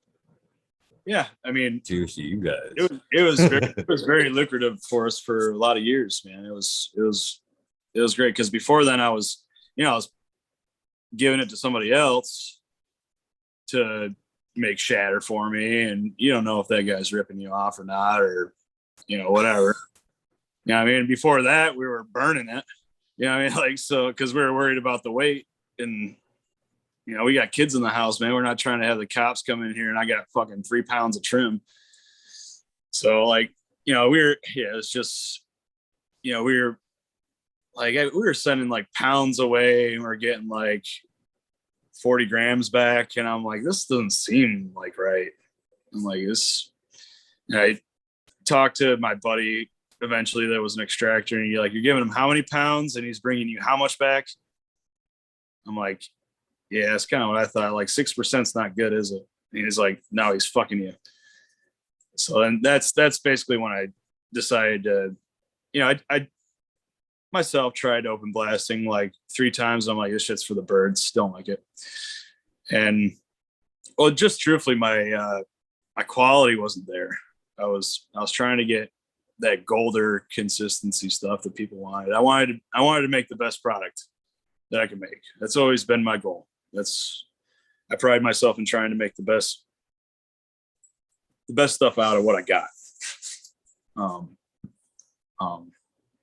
But yeah, so tried open blasting, and basically I signed up for that class like right after I figured out this guy was, for like the last 6 months, like giving me 10% cut of all this stuff. I mean, he was making bank off me. Probably. If you, I don't even know. It was. Go ahead. I was just gonna say that was one of the other reasons right there. I kind of kept with the bubble. Every time that I wanted to outsource shit and got lazy or things got backed up, and I tried to outsource, it varied so much either with the same guy, different yields, or just trying new people, just horrible experience. I was like, yeah, I've gone through that struggle as well with doing it for other people as well, because I mean, some strains don't yield as well. I mean, it's just a fact. I mean, and they bring you their Gorilla number 4 run, and you pull fucking 250 grams 1 week, and then they bring you a Tangy and they're all pissed off because you only got 150 grams out of the Tangy. And I'm like, it's just what it pulled. I can't really help you. I mean, like, be mad at me if you want, but I ain't stealing your shit from you. I mean, I believe in karma, and yeah, I never stole from anybody, man. It's not how we roll. But like, people talking about you. Well, people blame me a couple times, and I was like, you know what, fuck off, because I mean, it's just what it yields. I mean, it's just how it goes. I mean, I definitely get that too. That's the other thing, is if it degrades, it won't pull as much, and tends to yield less. Sorry, go ahead. Yeah, for me, it was more of the same cultivar with different people, and I just happened to notice the difference. So, it was, but again, though, you intrigued me a little bit. I know that when I'm washing my bubble, obviously, shit don't wash sometimes. You know what I mean? And that's usually when I send it to the hydrocarbon side. You know what I mean? This shit don't work. I mean, that's the way it needs to be extracted. I didn't necessarily realize there was your ups and downs on the hydrocarbon side of things too. I thought that was more of a grower error or grower knowledge, or what I mean, grower skill, and you know what I mean. Yeah, it does vary. I mean, obviously the product is everything. So the material is what's doing the work. I do the exact same run every single time I run hydrocarbon. It is the exact same sequence, the exact same timing. It's just how I do it. It's the exact same way, pretty much every single time I blast, unless it's maybe for distillate. Then I'll do it a little bit differently. But I pretty much treat every run as if it's the same. because basically it's batch work. I mean, you're doing BHO is batch work. You're packing a column and you're trying to strip all the properties with as less chlorophyll as you can get. And the more refined, the better the product. I mean, it's kind of the name of the game. You're trying to refine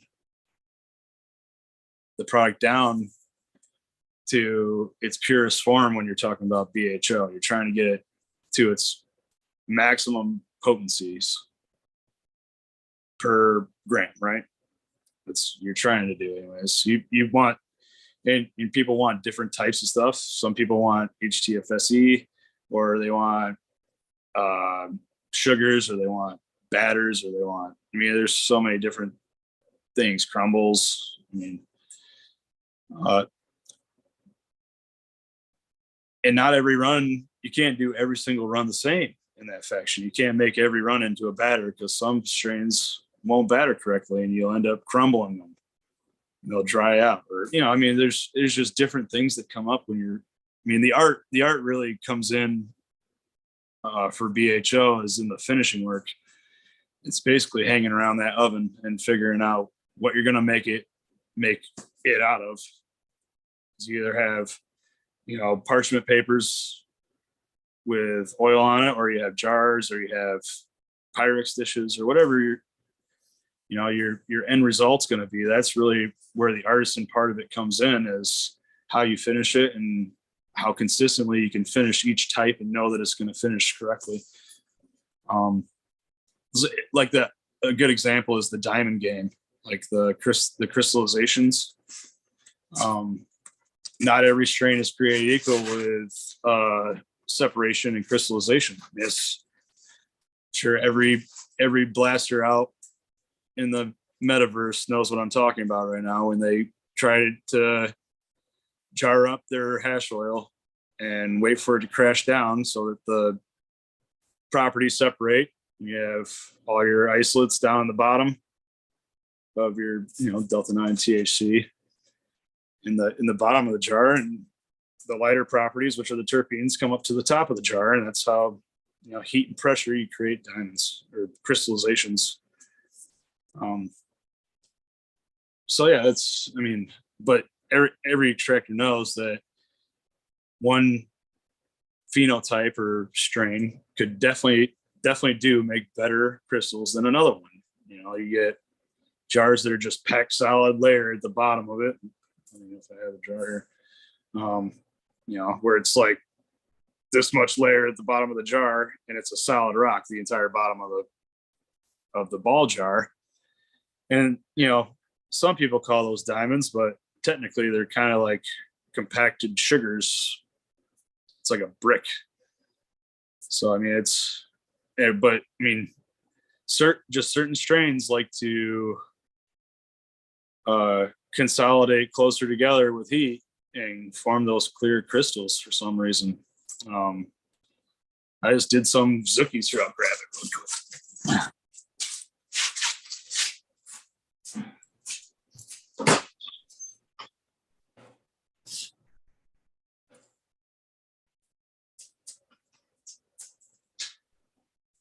Gotta love some. So I've actually kind of found that if you take your BHO and just kind of leave it out anyway, oh, those are beautiful. Don't look like that, but it will sugar up like that. You know? So the Zookies really turned out nice.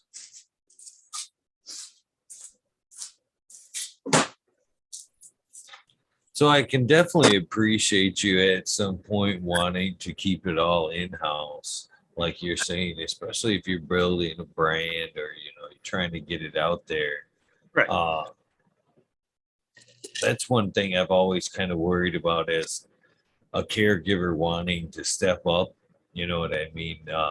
I'm worried about that processor, that middleman, degradation of product, it hitting dispensary shelves and sitting there for, you know, well, hopefully not sitting there, you know what I mean, for any length of time.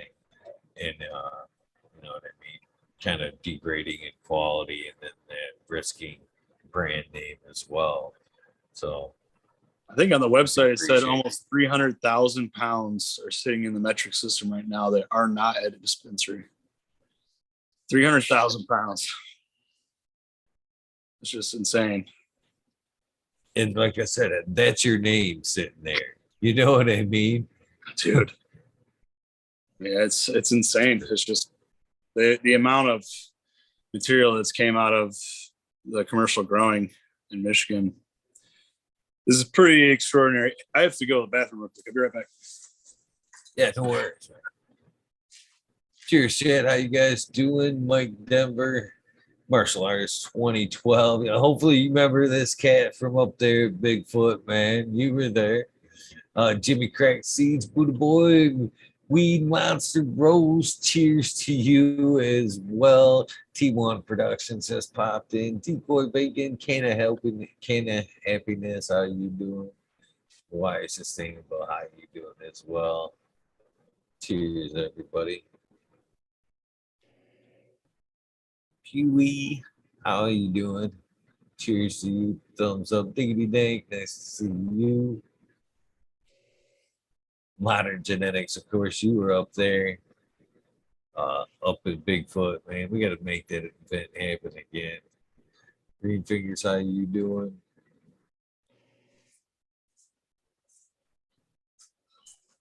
What do you guys smoking on there? Throw that up in chat if you would.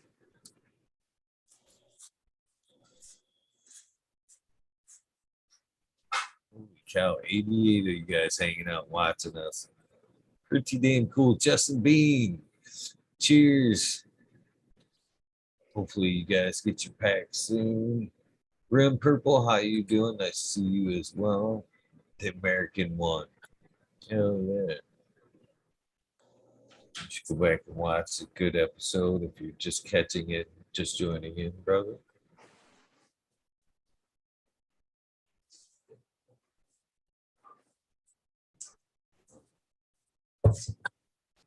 Roll up some more of that silverback gelato. Oh. All right, I'm back.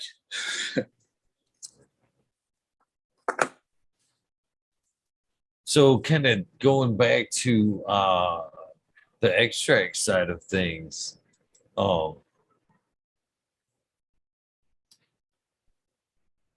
what strains do you guys keep? Are you guys choosing now? Is it, let me put this right. Are you guys, because of the demand and with the market more and more leaning towards extracts, is that becoming more how you're dictating what's in the garden? Yeah, I mean, a lot of it is what Sheila likes to grow. So I mean, we're partners in this all the way. So I'm usually good with whatever she wants to throw in there. There's a couple of staples that I like to keep going. I mean, obviously, like our GMO is a really good washer. I just got done pressing out a run of that I washed last week, so that turned out really good. And the terpenes are just so great on that. I mean, it's insane. But she tries to do good rotations and a good amount of each genetic so that I have enough byproduct to wash or run or do whatever I'm going to do. Just so that we have, a decent assortment. But, as an extractor, you kind of have to have a good amount of material to be able to run for it to be worth your time anyways. So that's kind of how we go about it. We're really excited for the outdoor season this year. Because pretty much everything we grow outdoors this year is going to be washed. And I'm definitely hunt the trikes, do some test washes on certain strains and see what I want to do with them. Whether I'm going to run them dry or if I'm going to run them wet through bubble wash. But definitely, time out the trichomes really nice. We do light deprivation out in our greenhouses. So we get quite a few. We did 3 harvests last year: July, August, and October. We harvested those greenhouses 3 times last year. We were booking though. It was a lot of work. We did 17 festivals and 3 360-foot greenhouses 3 times last year. So yeah, we were busy, man. That's super fucking busy. Cheers to you guys on that. So again, kind of going back and forth to the grow and then the extract thing there. Are you guys actually growing some strains just for extract? I mean, again, when I think of extract, at least on my end of things, it was always a way to kind of utilize waste. You know what I mean? It was the trim that got washed and shit. Flower got sold. Are you guys, growing flower just for straight up extraction purposes? Sure. Yeah. At least some of it, like our indoor numbers we'll use like a third of the count for extraction purposes. Typically it depends on how high the demand is for flower and how low I am on concentrates. So I mean, we kind of a couple 4 weeks out from harvest, we usually assess, and go, hey, what are we thinking here? Because obviously that has a big play in when you harvest them, and if you're drying them, or if you plan to pull water leaves this day, or what are we doing? So we do talk about that, but it's usually Sheila's show when it comes to the genetics and what she puts in the garden. I trust her with that, and she tries to foundationally try to make it so that most likely I'll have enough of single source strain to run individual strain run of stuff. So she tries really hard. Her hippie side of her makes her want to grow like 37 different genetics all at the same time. So that gets fun. Which I'm never astray from doing a gumbo run where it's like 7 strains all in one concentrate, which people tend to really love those. You get multiple terpene highs and different flavor profiles all in one concentrate. It's pretty insane stuff. Some of the best runs I've ever done were just mashups of different trim bags that I had. People are like, what the heck is this, man? I don't know. I'd make up one of the gumbo runs I had, I called it a Dumbo Gumbo. And it was just like 7 different genetics. And the color of it was like a off-white, like gray color. It was super clean. But it kind of reminded me of the color of elephant skin, kind of like that light gray color. No. So that's why I call it. I appreciate the gumbo stuff myself. I'm right there, unfortunately, with your wife. I don't like to monocrop, and because of the way I'm running things in a small perpetual kind of keep things up, it's harder for me to keep things. I've tried it quite a few times, you know what I mean? Just throwing things in the fridge, trimmed out. Here's a bag of this, here's a bag of that. But when it comes wash time, a lot of times it just gets thrown together unless there's a whole lot of, one, which rarely happens. Oh, yeah. No, yeah, like I said, I'm diving head into the wash game because, like I said, it's kind of, especially when you're talking organics booth, which is what we're going for, is the organics thing. Most of the people that are interested in organics want to see rosin. They want rosin of some kind. And typically they don't, if you have it at your booth, they're probably going to give it a try no matter what it looks like almost. The tech in obviously the internet is so powerful with this, but I mean, I was fortunate to start bow washing when I did because, man, I had friends and people already have worked out all the kinks to this trick, and kind of helped me along the way too with that. So I'm definitely fortunate for those people. I mean, Connor's, him and his team are great at what they do. And yeah, he's helped me with that, and a little bit of a trial and error on my own part. That's always the thing. I had a couple of not so great runs, but they're at least decent enough that I can make carts out of them. So, which is another big game that's coming up right now, is the cart game is making a comeback. They were so fucking handy back when they first come out. And then when they came back, they didn't seem to have the same oomph. I hate to think about what was so effective in the first rounders. You know what I mean? Was it all the bad stuff? Because, man, the carts, when they first come around, were, seemed to hit a lot harder than when they resurfaced the second time for some reason. But yeah. Well, the terps field got different, where they had the liquefied terps, and they could add more terpenes to the cart and stretch their distillate out. So a lot of guys were over liquefying their cartridges, and I don't know, maybe not, I don't know, but I mean, too many times I'd be at a festival and I picked up somebody's cart and I tip it over and the bubble goes straight like that. I'm going like, why is that so liquidy? Like, if it's real distillate's like hard as a rock.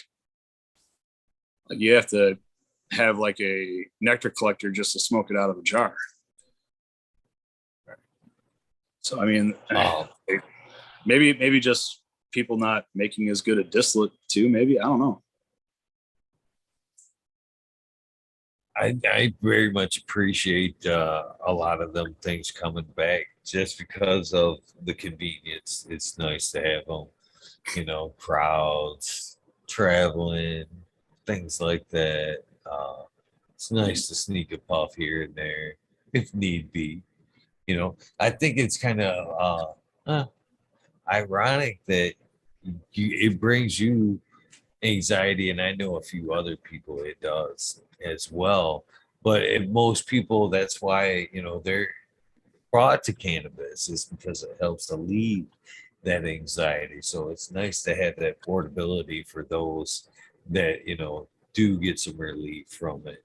For sure. Anxiety crowds and shit like that. And again, one other thing I appreciate about that is before them, it was the torches. And again, that's probably a good method still. A lot of people are still using the torches, but it was so off-putting back when they were first taking off. I think that scared a lot of people away from extracts. Oh yeah, especially when you're busting out a torch and this long glass stem looking thing that looks like a crack pipe, and you break out a big jar of diamonds and you're smoking shit that kind of looks not right, and you're like, this is cannabis? What? Like, you're not tricking me, are you? Like, that kind of thing. What's funny is these days I still have that because of with bubble. Break it out because people don't know what the hell it is, and I've actually had to, no, this is just straight up cannabis made from ice and water. That's it. You know what I mean? There's nothing, no magical shit here. And too many people I know got burned up from that first time trying dabs, where these people are heating up red hot and they're fucking diving right into it. And I mean, I remember the first time I did that, fucking, like, it's just way too much all at once. Your throat's on fire. Like, knowing how to smoke the stuff, or having somebody there that has done it before. Well, they can heat up a banger and know how hot it is. Like that's pretty important stuff, especially when you're like trying to break in new people, you know, which when they came out with those electric bangers, that was really awesome because you could set it at, you know, a nice lower temperature so that, and it was available at, you could bring it right to a festival and you could have people try your dabs right at the table. That was, I mean, that was really popular for a really long time. But yeah, those e-nails were really great because you could set them to a temperature. You didn't have to worry about overheating somebody and they're good to go. You know, and people get, like I said, too many bad experiences from hot dabs probably scared people away from it for sure. And then the stories, obviously, like here, take this and it's a 0.5 gram dab, and this dude just maybe smokes a joint a day or something. Like that's not good. I'm not so sure about the bigger dabs like that, man. The nectar collector, it kind of made me a little bit of wiser of a dabber, I guess. I think I could get just as far with a little bit less with the nectar collector kind of approach to extracts. Takes me further, lasts longer. It's a lot easier to gauge too. I think it's much easier to gauge than trying to scoop out just enough and you get it all on the tool and you can't get it back off and you're not screw it. And you catch yourself with one. Well, there's something about that too. Is I think you guilt yourself a little bit into more than what you wanted because you scooped it out there, and you know you're like, there it is. I don't want to waste it, and you kind of, you know, you keep at it until it's done. Yeah. Yeah, I have a buddy that when I first started blasting, he was my number one BHO fan for a long time. His name's Eddie. But I remember he would come over to pick up wax for me, and I'd be, I mean, like the first 2 years, I mean, I was in the barn every fucking day, every day of the week blasting. Like I didn't stop. It was just me grinding it out, practicing, you know, working on the art of consistency in the finishing process and doing different things with that. But he would come over, man, and he'd, you know, pick up his stuff. You'd see my, you know, I thought it was funny you said this earlier about that dude fucking smoking that shit while it's bubbling, because this dude would fucking try to smoke. Be like, man, can I hit this shit right now? And I'd be like, motherfucker, no. I like you too much. I don't want you to die. Like, come on. He's like, I would smoke that right now. I'm like, you're crazy. But I've witnessed him do gram dabs and stuff, and that dude's lungs are just fucking cutthroat, dude. Like he's like dead by the time he's done with it, like on the floor, like like that. But I mean, he will sit there and chug that bong until that bucket is empty with a torch in his hand. Like it's insane to me. I don't know how people do that. Me neither. Me neither. You know, and again, I appreciate a good dab, and I appreciate the extraction diet side of things, but it's an extraction. It's an extraction. You know what I mean? You're losing pieces of the puzzle along the way. And for me, I think it's the major loss is in the fats and lipids. You know what I mean? Yeah. I like that batter. That's kind of what keeps it in your system a little longer. Without that shit, it's ups and downs, ups and downs. I don't know. I can agree with you completely. I think a lot of the terpene values are definitely in the chlorophylls and the plant matters.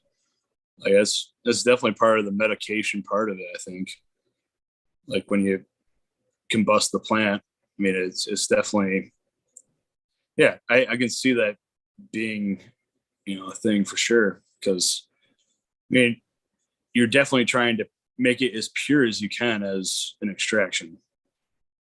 You know, you want it to be, because I mean, you think about like how many fats and lipids are in cannabis when you're smoking it, right? It can make you cough from time to time. But you get that in a concentration form, and you're, especially as a BHO, I mean, so like N-butane, as a solvent will carry quite a bit of chlorophyll with in its cellular format. Chlorophyll is a pretty active like molecule. So, and in the terpeno values too. I mean, because I mean, when you're taking your plant down, you smell the plant profusely, and it's right there. I mean, that's terpenes being lost off the plant. I mean, you're shedding terpenes every time you mess with it, because if you can smell it, you're losing terpenes. So, I mean, you definitely want, you know, a good balance of it. And, you know, chromatography is really good for a lot of things. Like bad,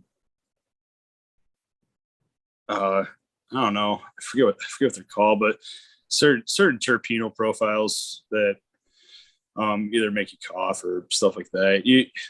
People kind of, I don't know if people look down on CRC, but if it's done correctly and you have correct filtration, and you know that you're not getting any of the bentonite clay and all that shit in your hash oil. I mean, I'm running 0.5 micron filtration plates in my CRC rig, so I'm not losing any, and I use very little filtration media when I run anyways. It's not like I'm packing a whole foot column full of filtration media and stripping all the color off of it until it's white. You know, I mean, I still want to see color, and when I'm using, people call it CRC,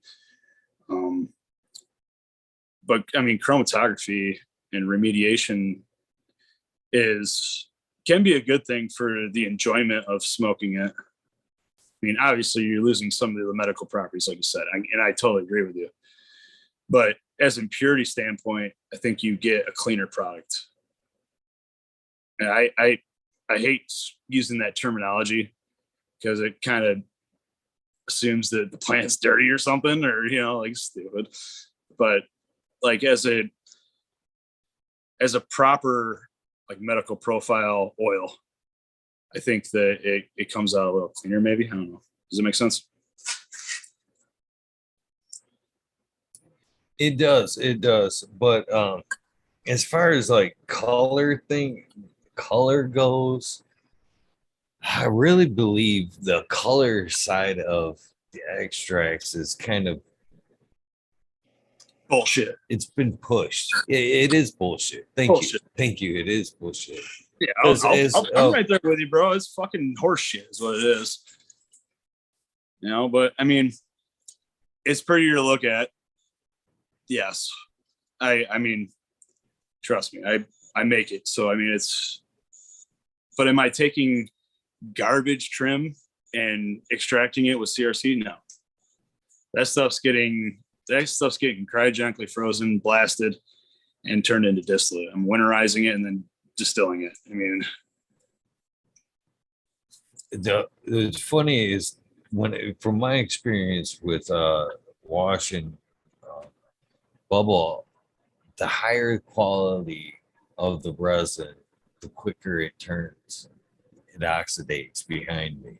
You know what I mean? So I use that as a judgment of quality. I'm pulling, and I turn around, and a half hour later, my patty's already turning brown behind me, and it's not necessarily dry. It's oxidating that quickly. I'm like, that's some full milk shit back there, and that color doesn't bother me, because I know, to me, it's a sign of quality. But I think somewhere down the line, I think it was pushed. I think became right around that cusp when fresh frozen started to catch on in popularity. I think it was more over laziness in cannabis, to be honest with you. It was more and more growers trying to skip the trim process and speed up Telling the you what, man, harvesting process. I blame it. I And blame they it were on. I blame it on the California autoflower growers. So that's what I blame it on. I don't know. I think I'm it joking. was it's the rush side of cannabis. They get to harvest earlier. They get a whiter product, which is prettier. They get more closer to the beach sand everybody was talking about at that point. And again, they get to skip steps later on by just pulling that plant down, throwing it into the freezer, and extracting it at a later point. They've skipped the dry space and all that good shit. I think Yeah. it's kind of a dupe on the market, to be honest with you, the color Yeah, side of things. I agree. But I mean, you kind of have to go where the money is.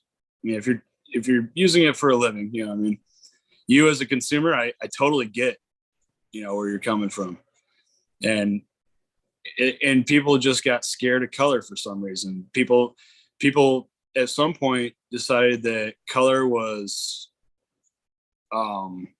inadequate or less good. I mean, that doesn't say anything. A lot of it says on either how long you waited to pull it down and how developed your trichome heads are, or two, how long has it been sitting around and how long is that flower degraded. Either one, I mean, you can still get really great hash oil off of, and truthfully, probably better medical properties off of cured, and maybe just leaning into degradation in your flower, because I mean, you pull off a lot more CBD, CBNs, CBGs. A lot of those things develop in the curing process of cannabis, for sure. I just try to get more people. I don't necessarily harvest by the microscope. You know what I mean? As far as things are cloudy or amber. Yeah, it's a good tool if you're a beginner grower learning to feel out when to harvest, to be honest with you. But I think a seasoned grower kind of knows that after that point of cloudiness, barely amber, that's when the flower naturally swells and you get a whole lot more out of your plant. If you're harvesting before that swell, trying to stay closer to the clear to the cloudy for the peak terpene profile, you're using more. Right. You're using more to dense that flower up and harvest early to get more out of your product instead of naturally letting it go. So I'm gaining color right off the fucking bat before it even makes it to you or me in the harvest in the extracting process. I'm already fighting color at that point. Yeah. So it's like I said, with the greenhouses, it's going to be really nice this year because I'm obviously getting into rosin. You obviously have to have quite a bit of material to be profitable in the rosin market. And growing outdoors is definitely an affordable way for me to have a single source market for that, which I'm really excited for my journey into rosin, because I mean, I have a lot of learning to do. It's very competitive as well, but I mean, I'm putting out some great product right now. I mean, the people that have tried my stuff have really enjoyed it. They've commented on my pictures and like, man, I need to get some more of that. Like it's nice. And it wasn't, white or whatever. I don't care, like for what I had. I mean, it's organic for one.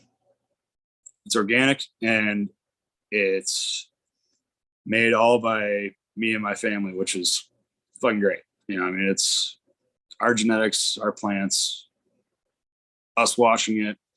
And truthfully, three greenhouses in the summertime, that's a lot of leaf pulling. and a lot of I think I had like 4 drying rooms going up, and they're pretty much dehumidifying all summer. It was a lot of work. I mean, and plus the trimming. I mean, the trimming is crazy for that. But yeah, so we're excited to do and obviously I'm gonna have single batch. Like I'm gonna do like half and half greenhouses. So like half the greenhouse will be one strain, the other half will be another strain, and same thing for the other 2. So I'll have 6 different genetics, probably like 14 plants a piece. But they're big. I mean, they get pretty big.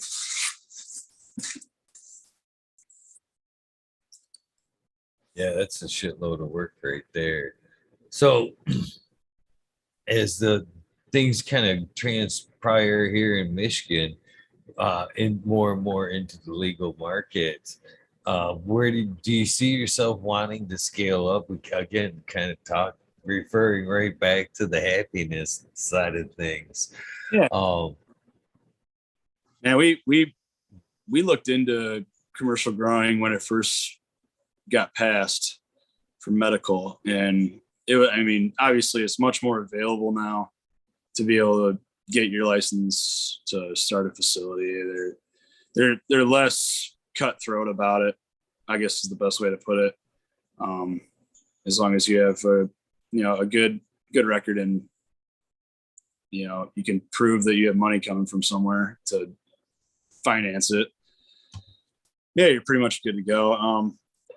My wife and I decided that we're just going to keep riding out the caregiver thing as long as we can until they make us, and then we'll reevaluate them. We haven't really thought about it.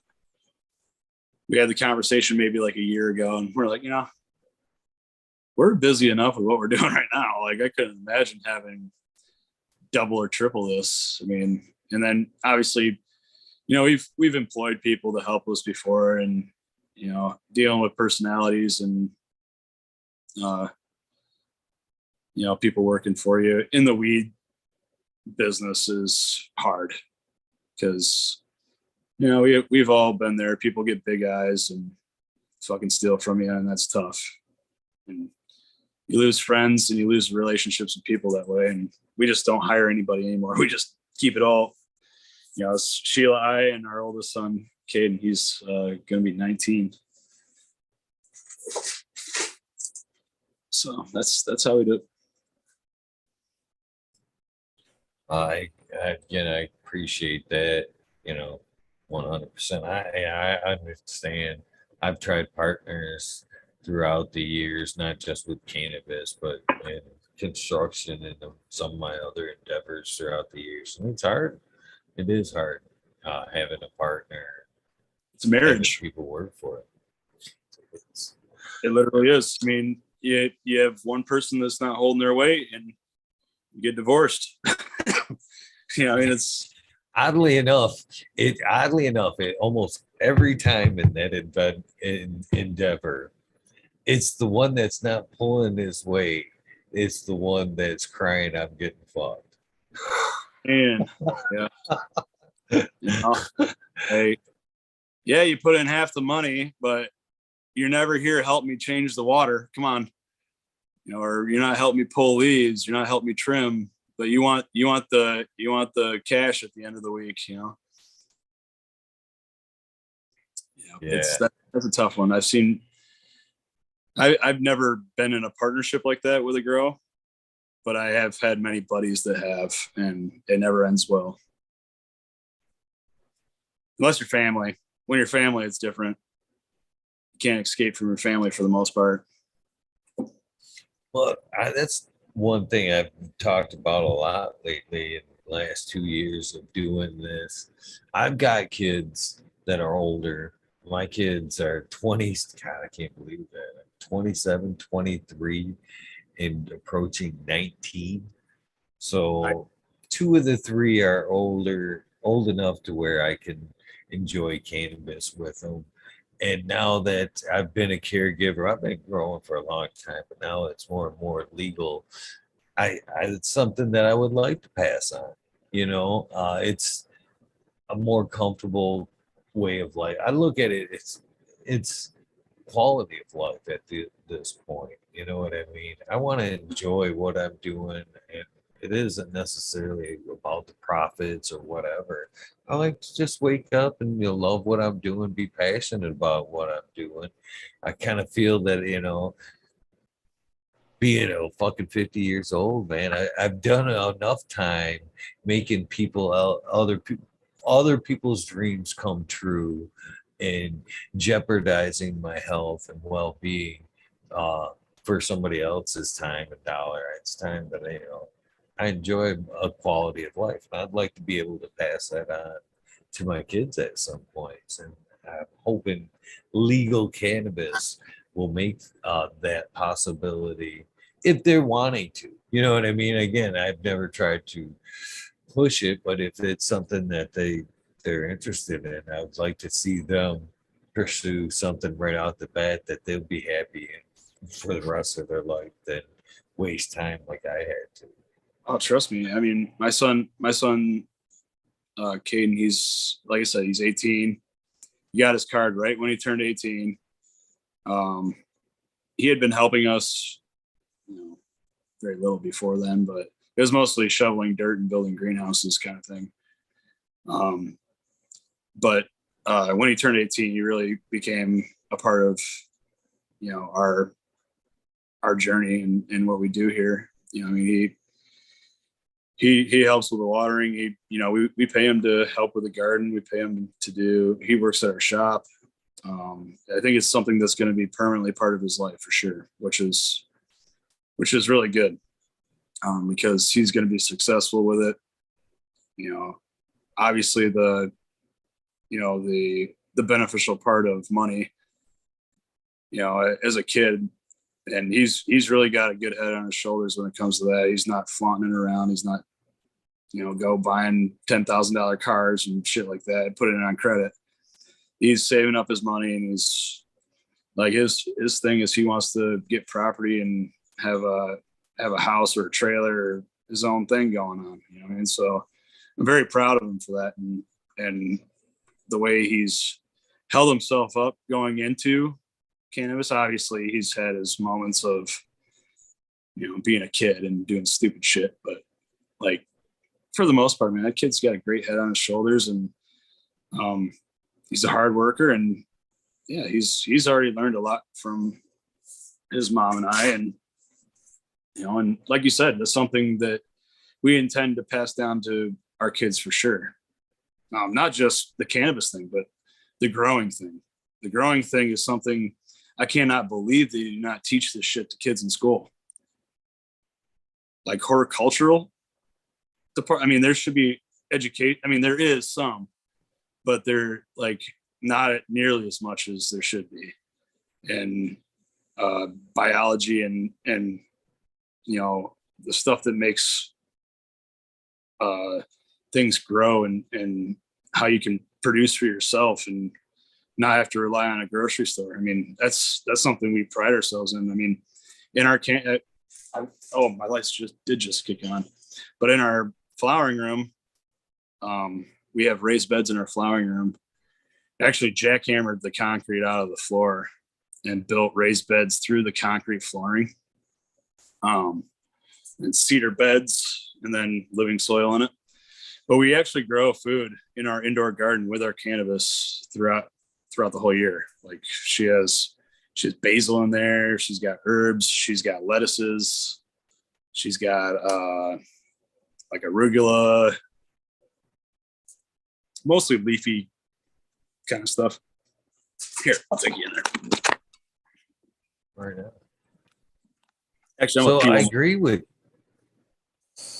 Well, we can walk talk. I was just gonna say I agree with you about I say it all the time too, about teaching kids early on. I think one of the reasons why they don't is because one of the reasons why we talked about earlier, the monetary things. They don't like the system isn't set up for us to sustain ourselves. You know what I mean? There's no money in it for them, so they don't teach it. They want us, as we're talking about, working for them. You know what I mean? Just being kind of stuck in the system. Well, they're trying to push them through the college system and get them indebted to financial institutions. That's really what's going on. It's a big hypocrisy in the loaning industry, getting these kids going to college, not knowing what they're going to do as a career at all, which is a big mistake, and wasting, 40 grand a year on a college where they don't even know if they're going to use their degree for something they're actually going to utilize. I mean, yes, there's degrees that you can get that will benefit you no matter what. I mean, like a business degree or something like that. That'll always serve you well. And I endorse people to take classes in business and try to, increase their knowledge about that anyways, but it doesn't mean you have to get a degree. I mean, some of the most successful business people that I know don't have college degrees. You know what I mean? Oh, yeah. If you want to show us the garden while we talk, you can more. We'd love to see it if you want to show it off. I'll be right back.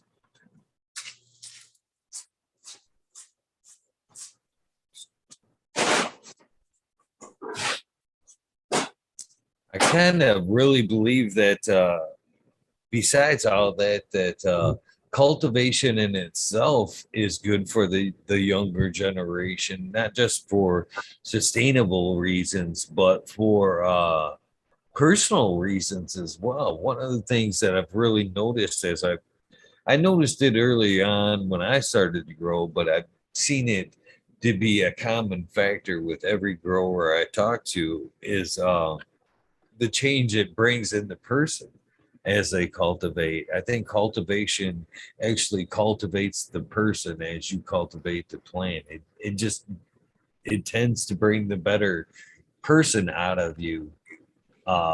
Is one of the reasons I kind of like to see it introduced to the younger generation, because it could help them keep them out of trouble in the long run. And it just wisens up decisions as they go. As far as cultivation goes.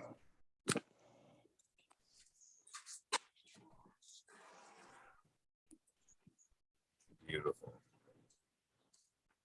See if I can get my. Yeah. So you can kind of see she has, this is basil. You kind of see down in our raised beds here. We use blue mat irrigation.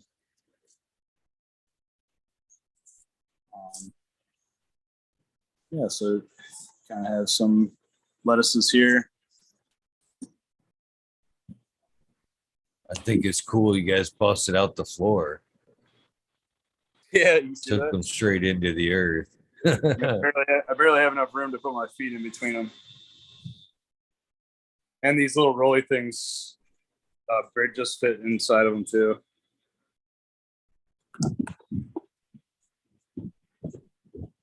It's a nice room. So what are we looking at right there as far as let me see here. This is Wedding Crasher. Like pretty much this whole half of the bed here. This is all Wedding Crasher. This, I don't know what that is. That's pretty. Yeah, it is. Frosty still got a long way to go too. Yeah, it's I think we're about week 5, week 6. Definitely a nice room. Yeah, so there's 3 rows. 3 rows. They're about 20, 22 feet long. This really, I mean, you can see the height difference here. Look at this. That's the GMO. It's funny because usually when you hear it not being too much of a huge yielder, right? What's That's a plant. It's a nice plant. Oh yeah. Yep. We brew teas and just straight water. The regular water's on automatic dripper system. Yeah, that's pretty much it. So 10,000 on the 10,000 extract watts side a of minute. things, Sorry, go ahead. man. So on the extract side of things, did you notice the switch on the extract side of things from organics from the bottle? Yes. Flavor profiles went up dramatically.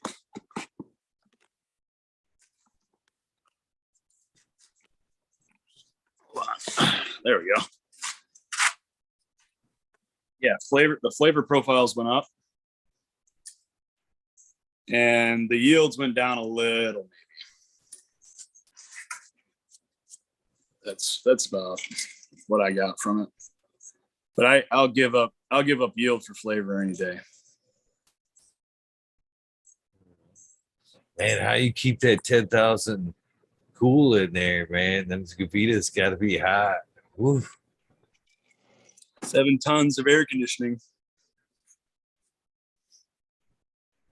Yeah. A lot of juice, a lot of air conditioning. I do have intake fans that pull air from outside that are on like a HEPA filter. So it's just on like a thermostat switch that, oops. Oh, there we go. Getting a glare.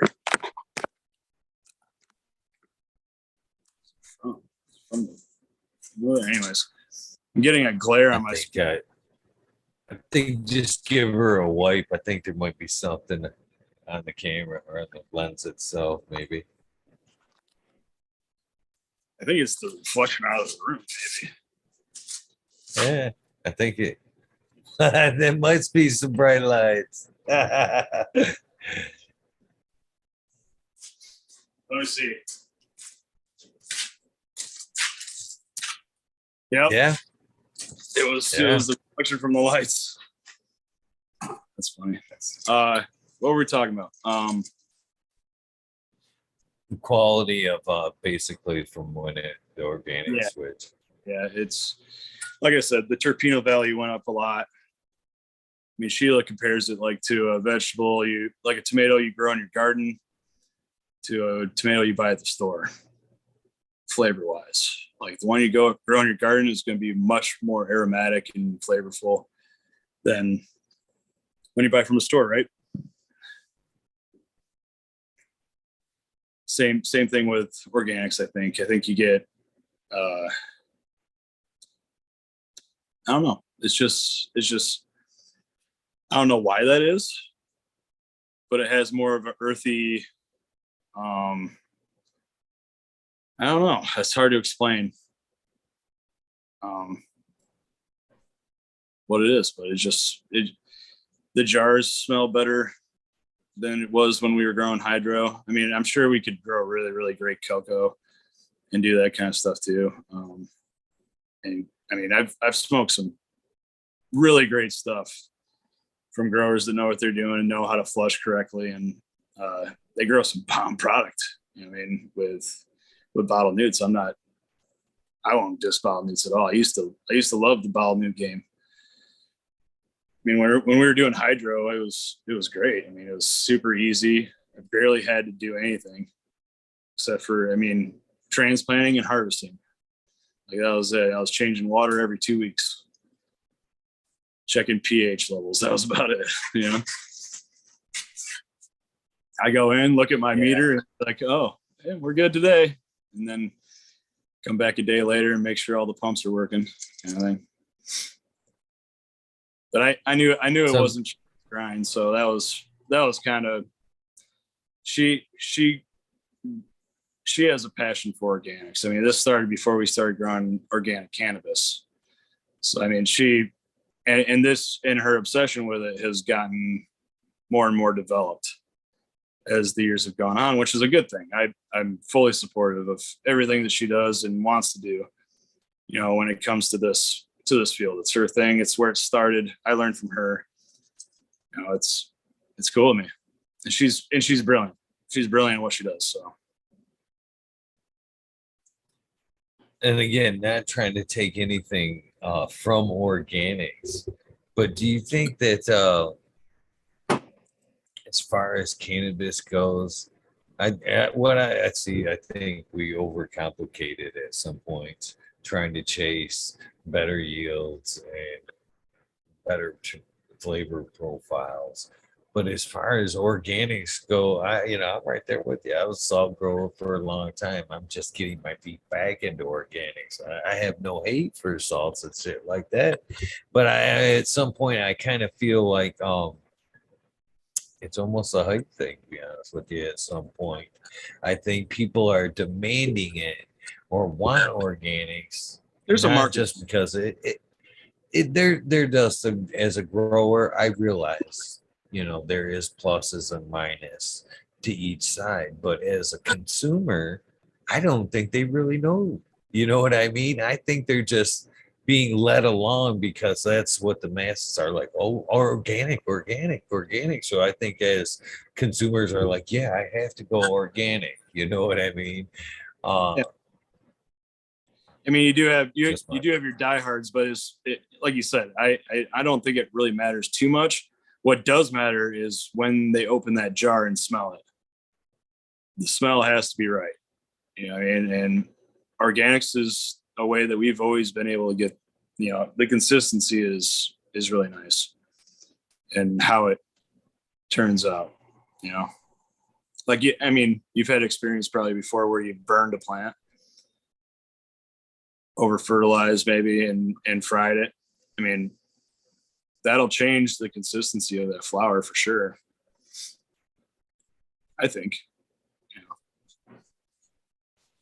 The thing I really appreciate about the organics, and again, I was talking about this the other night, is, it's more of a responsible way to go for starters. Okay, I'll give it credit where credit is due, and I think it's moreover a cheaper kind of way to grow cannabis in the longer run, and I think we've kind of learned that a little bit in Big Ag.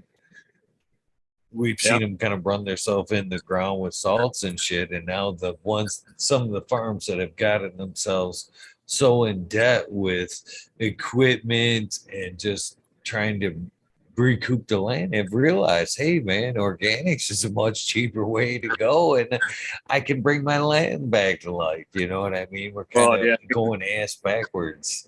But,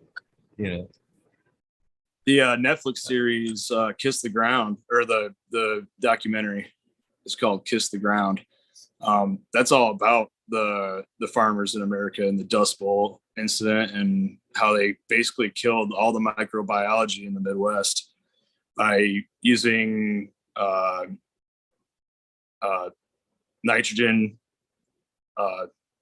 synthetic nitrogens, and Roundup. Basically, they killed everything. But again, they saw a big yield change in the first decade, and it took a decade for them to kill off all the microbiology in that soil. They were tilling it, and they weren't planting cover crop. I mean, I have mad respect for a lot of the farmers around my area, because pretty much wherever I drive, I'm seeing cover crops into winter, like clovers, different cover crops, and even in the early season before their main crop, like their main feed crop, they'll definitely do it.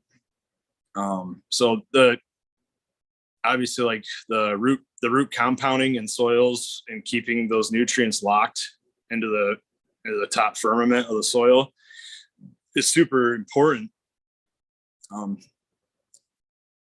And like you said, it's a little more responsible. It's kind of like the switching to LED thing. It's a big investment in the beginning, but it kind of pays itself off in the long run, because you don't have this big overhead of soil. You really don't. I mean, that soil that's in that, I redid that barn. I think it's going on 2 years now. Same soil. We haven't changed the soil out of that raised bed yet. So I mean, our greenhouses, we haven't and we haven't changed any of that soil out. So we get to reuse it every single year. And our overhead is definitely, thousands of dollars a month, probably, or at least a growing cycle, thousands of dollars per growing cycle that we're saving by running no-till raised beds. Yeah, for sure. It's a lot. It's definitely a lot. A lot less work too. Yeah, I mean, there's no mixing. There's no mixing newts. There's none of that. I mean, like you basically saw my whole thing. I have a timer that waters it once a day, and then it doesn't water 2 days out of the week, and that's when we feed it tea. And that's basically just worm castings, molasses, and something else. I forget what it is. Like some kind of bone meal, probably. One of the nitrogen rich bone meals, probably. I don't know. It's like a powder. But yeah, we brew them for like 12 hours and then water them in the morning. And we try to do that as much as we can. I'd rather give it tea than flat water. I mean, I don't know. Yeah, it's so. I was gonna ask about the lights there, because you did kind of bring up the LEDs there. Are you gonna run them bad boys, the double-ended you got there until they're exhausted, or do you think you can see yourself making that switch sometime soon? I mean, I'm still running HPS right behind me, as well as the LEDs. So I'm not pointing any fingers, man. It's not broke though. So, yeah, I mean, what about you? We like the Gavitas. I mean, 10,000 watts. That's a lot. I mean, it's a lot of BTUs of output heat for sure that you have to regulate. And it gets a little tricky in the summertime. I probably have to clean out my air conditioners, like the actual units themselves, and service them at least once a summer to keep the air conditioning running cold, because it pretty much run nonstop throughout the summertime. Because it's a barn. I mean, it's the attic is literally right next to the roof pretty much. So the heat dispersion from the sun going through the roof is mostly the main problem in pole barn grows. If I were to redo it, I would have built my grow areas straight down the middle of the barn and had walkways on both sides towards the gutter sides of the barn instead. Just so that because where the gutters are in about the first 4 feet, I mean, there's almost like this much space between the roof line and the ceiling of your room. So the heat, I mean, the heat from the sun on those shingles, I mean, it just transfers right through into the room, and you can tell the difference for sure. Ever thought about vent fans? As far as I have vent fans up in the ceiling. Yeah, I do. I need to put one in the attic is what I need to do. I need to get like one of those. That's where I was a gable vent. Yeah, that's what I was asking there. I need to do that. You gotta be confident, because you can't fuck that one up. It's permanent, and you got not too bad. Yeah, they're not too bad. It's pretty easy stuff, but it's just doing it.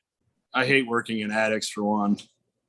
And by the time I realize it again, it's already way too fucking hot up there. I don't want to do it. I can feel you on that. You know, another good way, if you didn't want to run the electrical or get a run the gable vent there, that gable vent would save you a lot on that heat. I mean, tons. I mean, it would Right.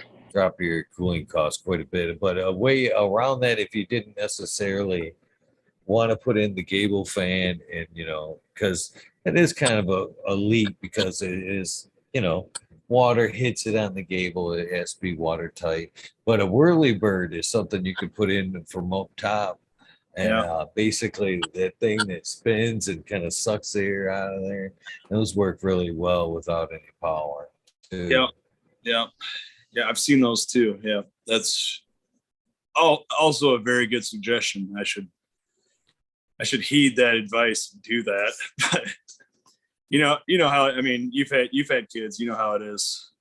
There's only so many hours in the day to get shit done. So Yeah, I agree. I agree. When you've got as much on your plate as you do, it seems to be time is valuable for sure. Between the extracts and gardens and want to play that music and kids, uh, that's a full plate. yeah. Yeah. Yeah. I mean, I love it. I mean, it's a pretty easy going life, I mean, I don't have to answer to anybody but my wife, and we get shit done and make a little money while we're doing it. We live pretty happy. We don't have a need for a whole lot of things. Except for cars, they don't make that shit like they used to anymore. Things, I mean, we got a 2016 Suburban, and I've almost replaced everything but the motor in the car. All them damn electronics, man. They definitely don't make that shit like they used to. That's for sure. I drive a 2000 F250, and I love that truck. 2002 Dodge myself for that. I put that thing through hell, and she just keeps going and going and Oh going. yeah, I'm comfortable with it. You know what I mean? I love that old truck. I love it. I love it because I could beat the shit out of it. I don't care. Like I had a brand new Chevy Silverado LTZ, gorgeous truck, 22-inch rims, all blacked out. Like it was a sweet truck. I miss that truck, but I was afraid to use it as a truck. You know what I mean? Because it was too nice. It was way too nice. Rhino lined bed, like it is gorgeous. Like I was afraid to throw lumber in it. I was afraid to drive it into the woods or something, or use it like a truck's supposed to be used. And yeah, I love my old Ford POS, man. Single cab pickup with an 8-foot bed, and it's perfect.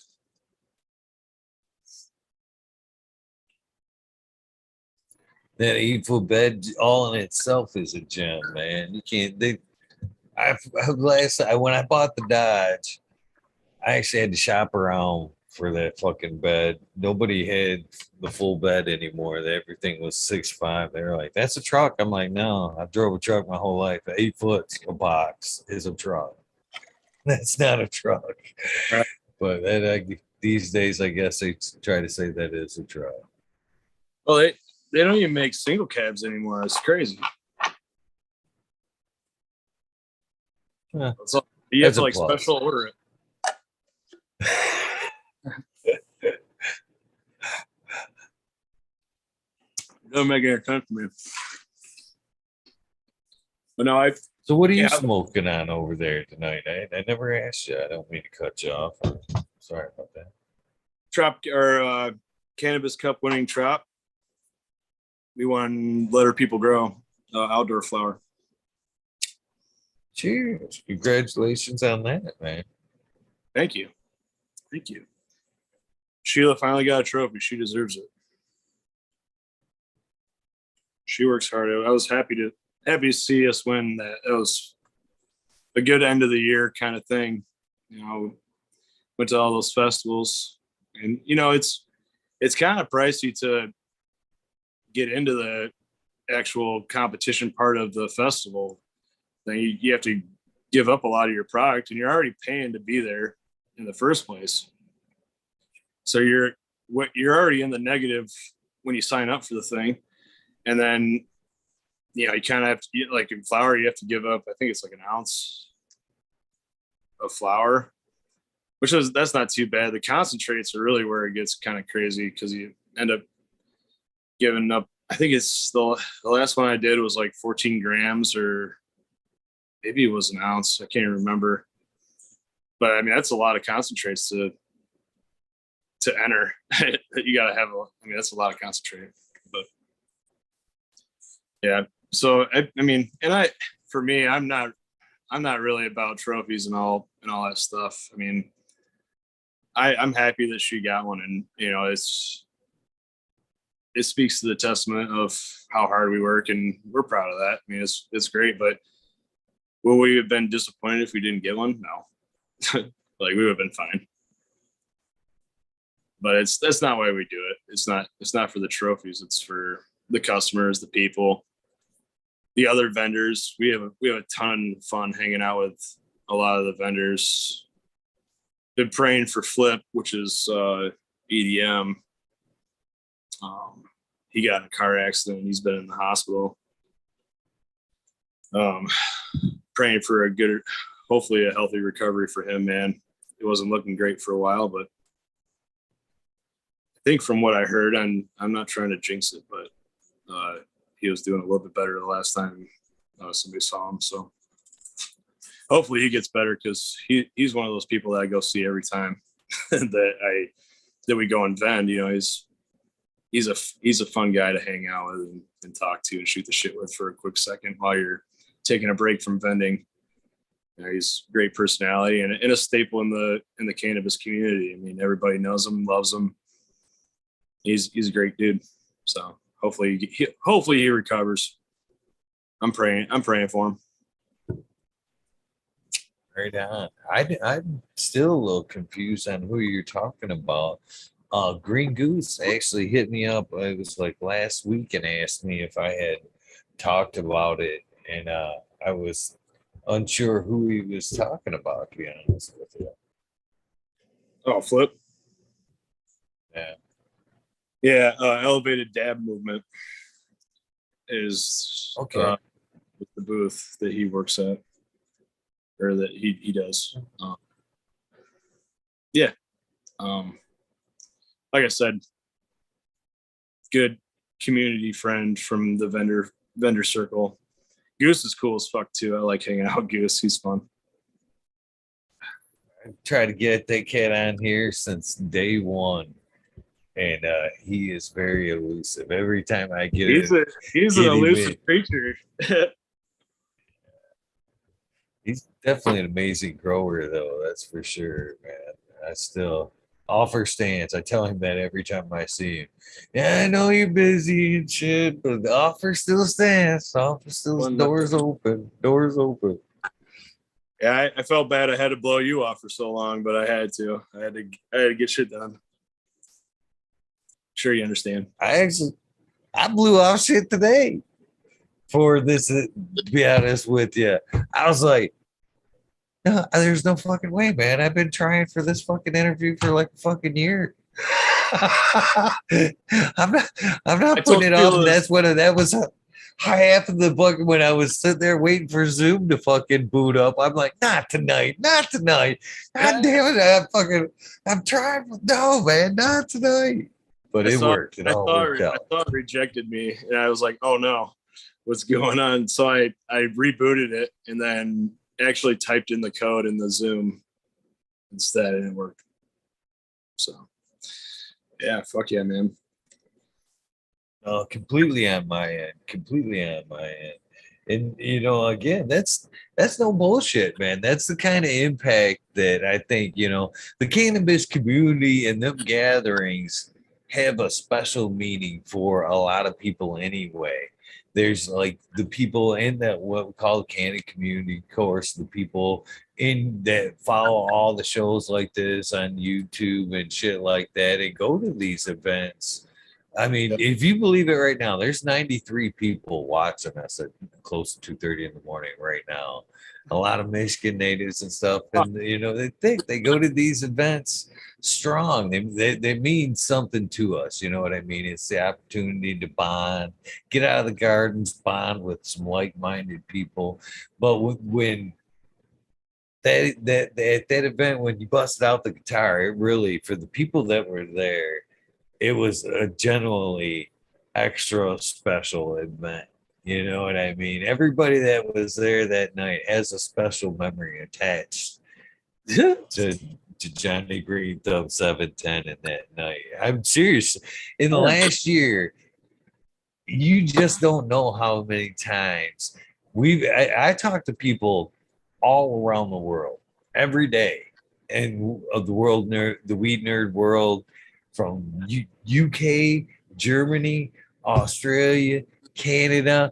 And that weekend after that event, man, we talked to everybody that was there, talked about us for fucking a month solid. And we had actually, I think, had the world of cannabis kind of jealous of that event, because a lot of them watched it, you know, through the feed as I went on that night and just let it play, which I'm super grateful for. And that's still on the channel too, by the way. As far Cool. I tell people go back and watch that shit all the time.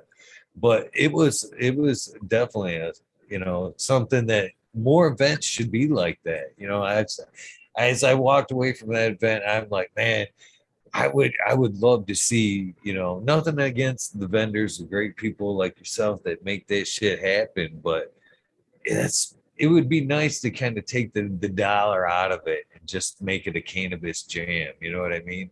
That's another thing. As I've talked about this experience, I found more and more people that, hey, I play fucking guitar. I play, you know what I mean? I got a band, and I realized that it could be a thing, you know what I mean? Just to fucking hang out and like almost like a cannabis Woodstock, have a couple of stages, just cannabis music, you know, don't be ashamed to sit in the crowd and smoke.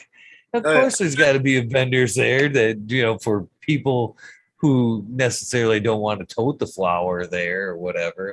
And again, I was going to ask you this at some point too, about your take on the kind of YouTube community kind of thing, because we do kind of show up, you know what I mean, to these events and kind of sub event them, you know what I mean? Sure. You kind of seen it up there at Bigfoot, you know, the different kind of YouTube shows, communities, whatever, and then bringing and trading. So it does take away from vendor sales a little bit. You know, it brings them in, but it does take away a little bit because we're trading and, you know, we're proud of our cannabis.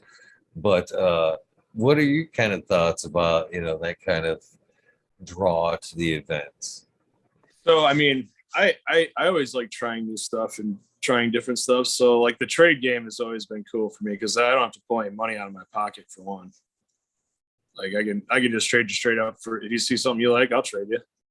You know, if somebody asks me about that, I mean, I'm not all about that. I'd rather them try my product and maybe make an impression. Be like, hey, next time I see that booth, I'm gonna stop and grab some of his solvent run stuff, or I'm gonna grab some of his rosin or whatever, you know. Like I've never had an issue with doing that. I like trying people's flower. It really depends with the flower because you gotta kind of be careful who you're messing with, because if it's some of those guys that bring backpacks in, bring their crappy shit that they bought from the dealer and try trading it for nicer stuff, and like you see them going to every booth and trying to do that. But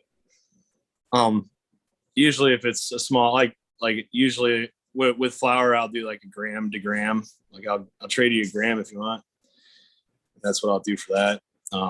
Unless I know them, like some of the growers that are there that I know that vend and I've had their product before, I'll go and buy weed from them. Or trade if they're down for trading. I mean, a lot of those guys like trying new stuff too. So most of them are, it's pretty close knit when it comes to that kind of stuff. But I mean, it doesn't really, bug me that much. There's a lot of money in the industry, and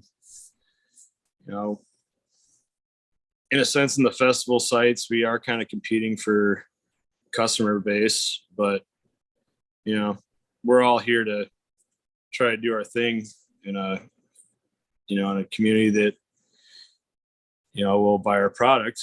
And I hope everybody has success in vending and makes what they need to make to keep doing it. And I like to see people succeed. I never, unless I really have a bad experience with somebody in their tool bag or something, I don't ever, even those people, I don't wish bad things upon them. But I mean, in the community, I mean, basically everybody's very kosher with each other, and the people that are, in it for the wrong reasons usually don't last very long. I agree. Yeah, but I definitely think there's an event to be had with cannabis and music, just based, Oh yeah, I can totally agree with you. Yeah, like a musical event that's cannabis friendly or something like that. I mean, they do that. Like most of the outdoor events are cannabis friendly, but there should be more of it, more focused around cannabis, though, huh? Kind of like more talking about like the Bigfoot event. You know what I mean? To where I honestly think the event itself, walking around, the vending part of it, it's nice to go around and see different strains and have different cannabis edibles and stuff like that. But the fun of that event is after everything shuts down, the campfires and everybody, relaxes and starts passing around the dudes and stuff like that. I think that's the draw of that event. And I think that would be a good event. You know what I mean? Just kind of concert it out. Have you gone to a Rainbow Farms event yet? No, I wanted to go last year. I'm actually up by Bigfoot. Bigfoot's like 10 minutes away from me. So Rainbow Farms for me is it's a hike, unless I'm going for the weekend and whatnot, and I haven't had a chance yet. Well, they have camping there. I mean, it's a campsite, and they have a full stage and everything. Like it's like Bigfoot times 12. It's buried in the middle of the woods. It's a pretty fun time. It's big fire pits. I mean, it's crazy out there. It's super fun. I need to get down there for sure. For sure. Yep. The camping is there as long as it's rain. Yeah, that's the difference between Bigfoot and Rainbow. There is the environment, because as you've seen at the Bigfoot there, man, we got all that rain and it was gone. To where I've heard Rainbow isn't like that, man. When it rains, it kind of stays. Dude, yeah, it's that clay. It's that clay layer in the ground that just hangs out. In Southwest Michigan, we got it over at our house too. When it rains, my yard is just soup. But it's the same there. Yeah, it's basically a big bowl, like a bowl in the forest, and the water all just rolls right down to the bottom of the hill. And I mean, we got flooded out last year. It was almost past my knees in our booth. The water it was insane. Like it took me 4 hours to pull all the stuff out of the water the next day that we just said fuck it and left behind. Like, it was insane. Yeah. That was a rough night for us. We went home soaking wet and very frustrated. I think that was the weekend right after Bigfoot. Yeah, I think Modern Genetics in the chat there went down there, and I remember him saying that you guys were kind of underwater at that event. Oh, we were submerged. Uh, Like it was almost it was almost over the tables. Like it was crazy. But we that's made it. heartbreaking because you vendors do put your heart and soul into that. It does take them are long days, man. Get there early, set up, and all that good shit, and then have to vend all day like that, man. And it costs, you know what I mean? And them days where you get them rains like that and it's a washout, man. It's pricey days, Screwed. pricey hard days. Yeah. Yeah. Just count your chickens and move on, man. That's how I feel about it. Like, I mean, shit happens. I mean, you can't control the weather, you can't control circumstance. Shit happens. And you know, we still did. I think we still did pretty decent that weekend. Truthfully, um, we didn't. I mean, we didn't really lose anything of complete value. Like all of our product we had like cased up and moved to higher ground already. So like our our products were all salvaged. It was more of like the boxes that we moved stuff in. We had it all set up for camping, so we had all of our sleeping bags on the ground. We had pillows. Like it was a nightmare. And it literally was. It went from dry as a bone and sunny to like 4 inches of water and running on our ankles within like 5 minutes. It was that quick. And then they also had like a submersible bilge pump. It was like a 4-inch bilge pump that was going to pump the water out of that valley away and out into the pond. And some doofus drove his truck right over the 4-inch line and crushed it. So the thing wouldn't drain any water. So I mean, like I said, it was like the deepest part of it was like 2 feet deep. That's pretty deep. So that definitely makes for a rough day, man. So, are most of the events that you guys got lined up this year down in that area? We do a lot at Rainbow Farms. We do we do some smaller events too here and there. Like I said, I'm doing the Harim. Come up towards mid Michigan at all? What's that? Mid Michigan? Yeah. So we'll be in Grand Rapids 2 weekends from now at the Harim one, which is Confred Dread Connections. He's a hash maker, and it's basically all bubble hash and organic flowers. He doesn't allow anything else. So it's a specifically targeted audience that he's going for, which is basically it's bubble hash. Like he brings in vendors to vend bubble hash there, which is pretty cool. And then Letter People Grow is the other one. We vend with them quite a. We already did one this year in Detroit. We're gonna do this weekend there in Detroit. I think on Green Earth Organics it has the information where it is and what times for that festival. It's supposed to be a pretty good one. Yeah, and I'll try to keep posting when we're doing events and stuff on my page too as well, so that if you guys do follow me and check out the stuff there, you'll be able to see when and where we're going to be.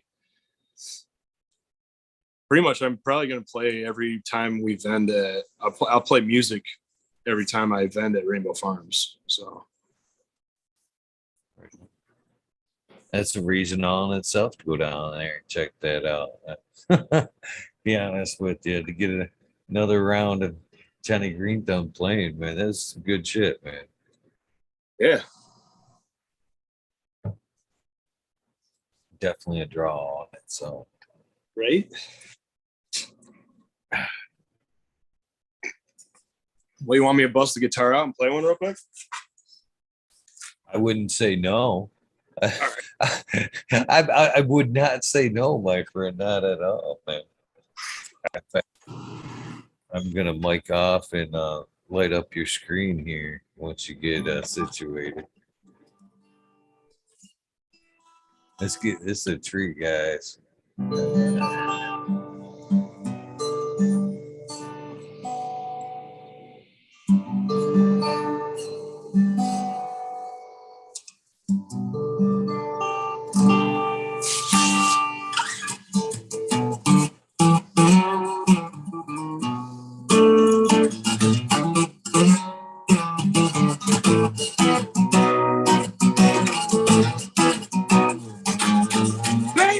Yeah, here I am, and I'm a man on your scene. And I can't give you what you want, but you gotta come home with me. And I ain't got some good on loving, and I got some more in store.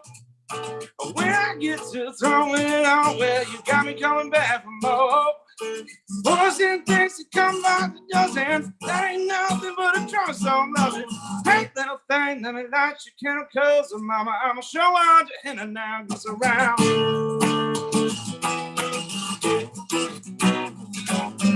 Actions speak louder than words, and I'm a man with a real experience. I know you got another man, but I can love you better than him. Take my hand, don't be afraid, I'm gonna do every word I say. I'm not the type to love for free, but you place your damn hands on me. Boys and things that come out the dozen, that ain't nothing but a drum so loving. Hey, little thing, let me light your chemicals, and mama, I'ma show out the henna now, gets around. I say, yeah, I said, I'm so out the henna now. Say, baby, yeah, here I am, and I'm a man on the scene. And I can't give you what you want, but you gotta come home with me. I ain't got some good on loving, and I got a little more in store. When I get to throwing it on, well, you got me coming back for more. Boys and things that come out the dozen, that ain't nothing but a drum so loving. Hey, little thing, let me light your chemicals, and mama, I'ma show out that and now it's around. Say yeah, oh no, I'm so hard to handle now. Say baby.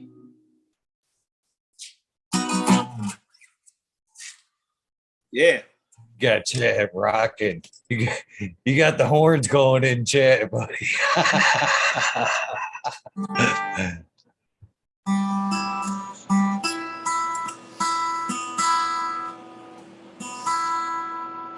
Yeah, dude. Oh, that's fun stuff. Man, you guys, if you get into Michigan, you gotta come check him out. That's for sure. Yeah.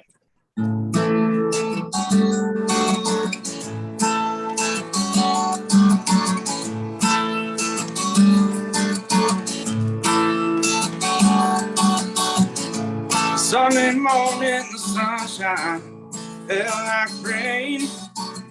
A week before, they all seemed the same.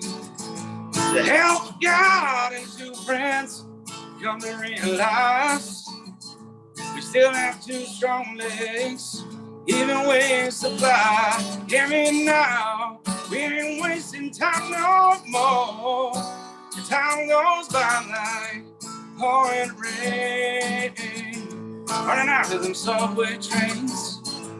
Don't forget the pouring rain.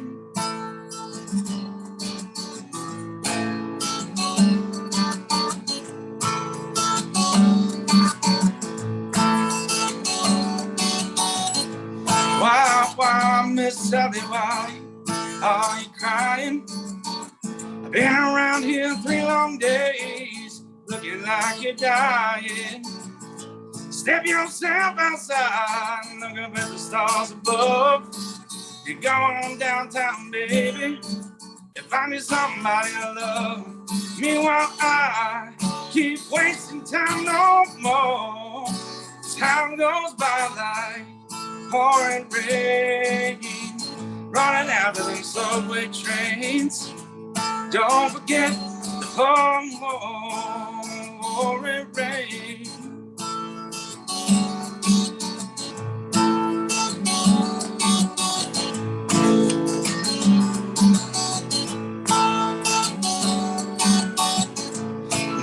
Now, waiting back after many years ago, and all the terrorists out there leaving us alone to raise our children in the peaceful way we can.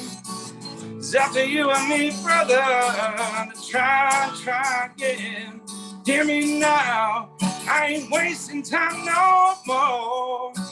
Time goes by like pouring rain, running after them subway trains. Don't forget the pouring rain. Look at it.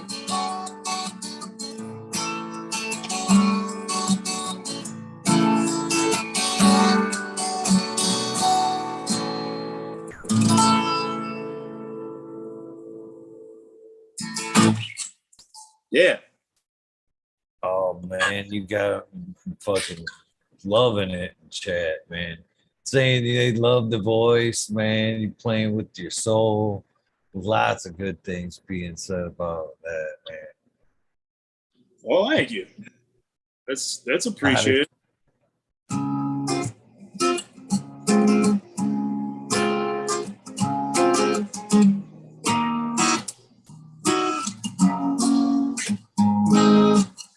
Well, I got two. Yeah, this is a blessing. Everybody's loving this.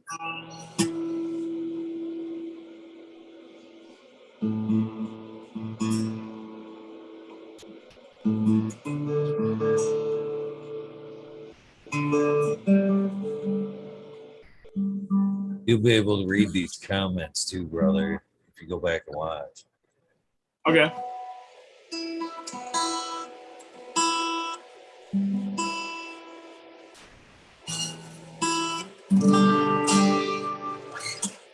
I don't know what song I want to play.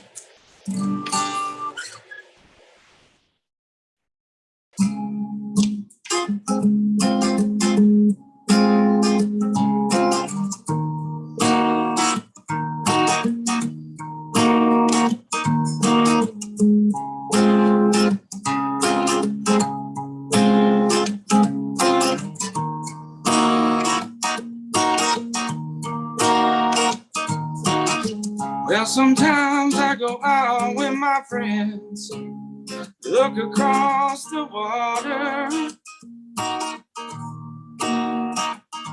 and I think of all the things that you do. In my head, I paint a picture.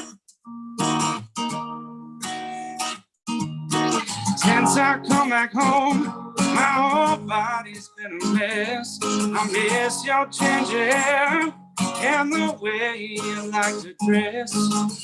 Won't you come on over? Stop making a fool out of me. Won't you come on over, Valerie? In Valerie. In Valerie. Yeah, Valerie. Did you have to go to jail? Put your house on up for sale to get a good lawyer. Hope you didn't pay that fine. You've been dodging all the time. Are you busy? Are you shopping anywhere? Change the color of your hair. Are you dizzy? Hope you didn't care to tan. Hope you found the right man who can pick it for you. Well, since I come on home, my whole body's been a mess. I miss your ginger hair and the way you like to dress. Won't you come on over? Stop making a fool out of me. Won't you come over, Valerie? And I know Valerie. And I know Valerie. Valerie. Won't you come on over, Valerie? Yeah.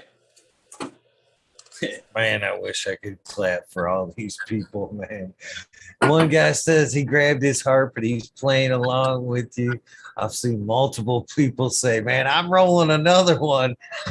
Thank you, thank you, thank you. You've got just the chat rolling with compliments right now, brother. Fucking A. This is awesome. It's definitely. I'll do one more and then we go back to talking for a little bit.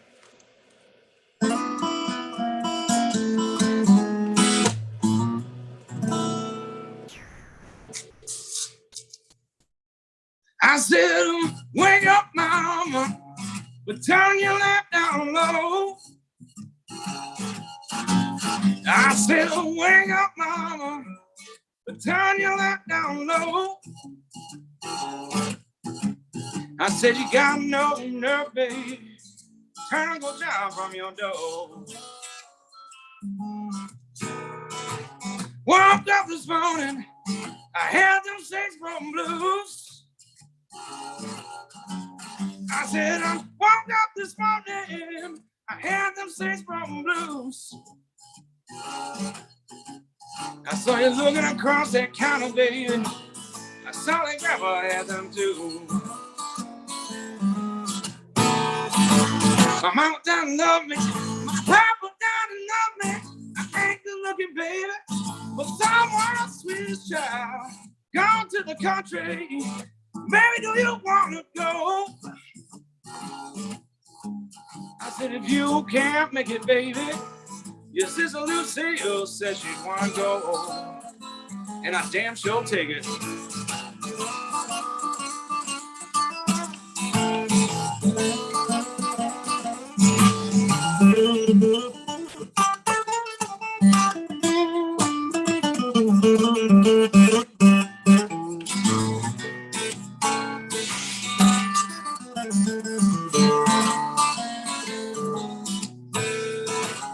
Love that woman, very woman I've ever seen. I said, I love that woman, very woman I've ever seen. You treat me like a king, baby. I'm gonna treat you like a doggone queen. I said, wake up, mama, but turn your lamp down low. I said, wake up, mama, but turn your lamp down low. Oh, I said, you got no nerve, baby. Turn Uncle John from your door.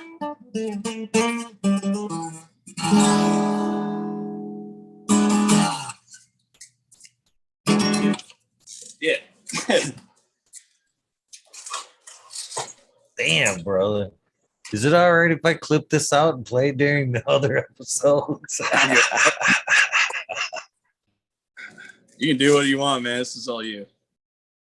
Oh man, I think one of the people in chat said it best. He says, I think there's a lot of couch dancing going on right now because I think we're all just rocking along with you. Just getting hell yeah. Man, that's what I do, what a man. blessing. That's what I do. I try to get people moving and grooving. Yeah, I've been doing that shit since I was 17, man. Performing. It's what I love. You know, it's why I love marching band so much. Marching band was super cool. I mean, I played at the big house, man. It was the most insane crowd I've ever played for. I probably ever will play for. 110,000 fucking screaming people. Brother, you got skills, man. I could honestly see that what you were talking about earlier, that kind of high. You know, we all get that when we kind of like pass our hard work when we pass it in our cannabis, and we love to see people enjoying it. You being a double-edged sword, man. I sat there and hand him a joint and watch him fucking enjoy your fucking, your cannabis, and then blow him away with that fucking guitar, man. Uh, I that's a lot of skill right there, man. Uh, that's And most people in our circle, like the vendor circle and people that come and see us for our products and stuff, most of them don't realize that I play music. That's like my number one passion is playing the guitar, performing, singing. Like I said, if all other components were an issue, that's what I would do it for free. I mean, you can come do it here anytime you want, man.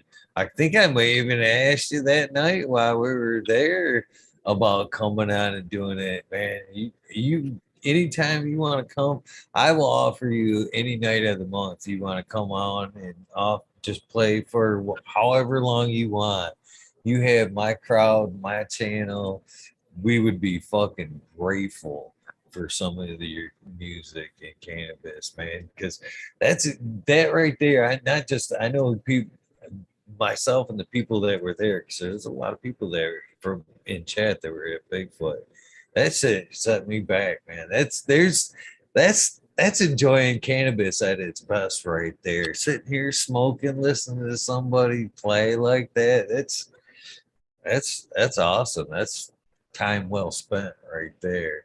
I seen there's people popping in because as the show goes on, right around 3, 4 o'clock, I get people checking in from the UK, Australia. Seen Great Son Grown just pop in. He says, "Man, what a fucking way to start the day." As you were playing, he was like, "Today is gonna be a good day, man. This is the perfect way to start my day." And I have to agree, man. Thank you, man. Thank you. just That's just what I'm some talking about, though. just some Billy named Johnny playing music in his barn. Yeah, it's fucking That's fun. good shit, man. Thanks, man. I Man, really you got talent, man, for real, man. That's one of the reasons why I was so excited to get you on. I did not expect you to play tonight, but I'm grateful for you did. I didn't want to ask that. You know what I mean? you did. Yeah, I respect you have so many other talents, grower, extractor. I didn't want to necessarily go, hey, man, bring your guitar. You know what I mean? But I'm fucking grateful you did, man, because yeah. that's good shit. You, you knew I had a guitar. What you didn't know is that I was gonna bust out 4 hours for you real quick. I, Because I think we'd all. I think I did like 3.5, 4 hours out by the campfire. I played like a whole That gig. was good stuff, man. Yeah, that's good stuff, and that's what I'm talking about. I wish there was more on an event geared toward like that kind of feeling, that campfire, just fucking come and just enjoy. Bring your cannabis and just come for the music. Or, you know what I mean? That Yeah, would be a fucking yeah. Fuck yeah. yeah, yeah. I don't know. I'm not like most guys that do what I do with the music thing. Like they won't bust their guitar out unless you're paying them, kind of thing. But I'm not like that. You It's like just, doing it's just deserve it. It's deserve it, brother. it, right? They do. So They, when the COVID thing was going on, they started up like virtual band rooms and virtual like virtual bars that you could check into, and you could charge like a couple $1 cover charge, and you could go into a virtual video of people playing music, streaming it through this. Forget what they called it. But we made a little cash doing that. That was pretty fun. My buddy's got a studio with cameras and all sorts of shit set up, and people would, they could pay you, they could tip you through the app and stuff like that. Like, it was pretty cool. Yeah, I'd be happy.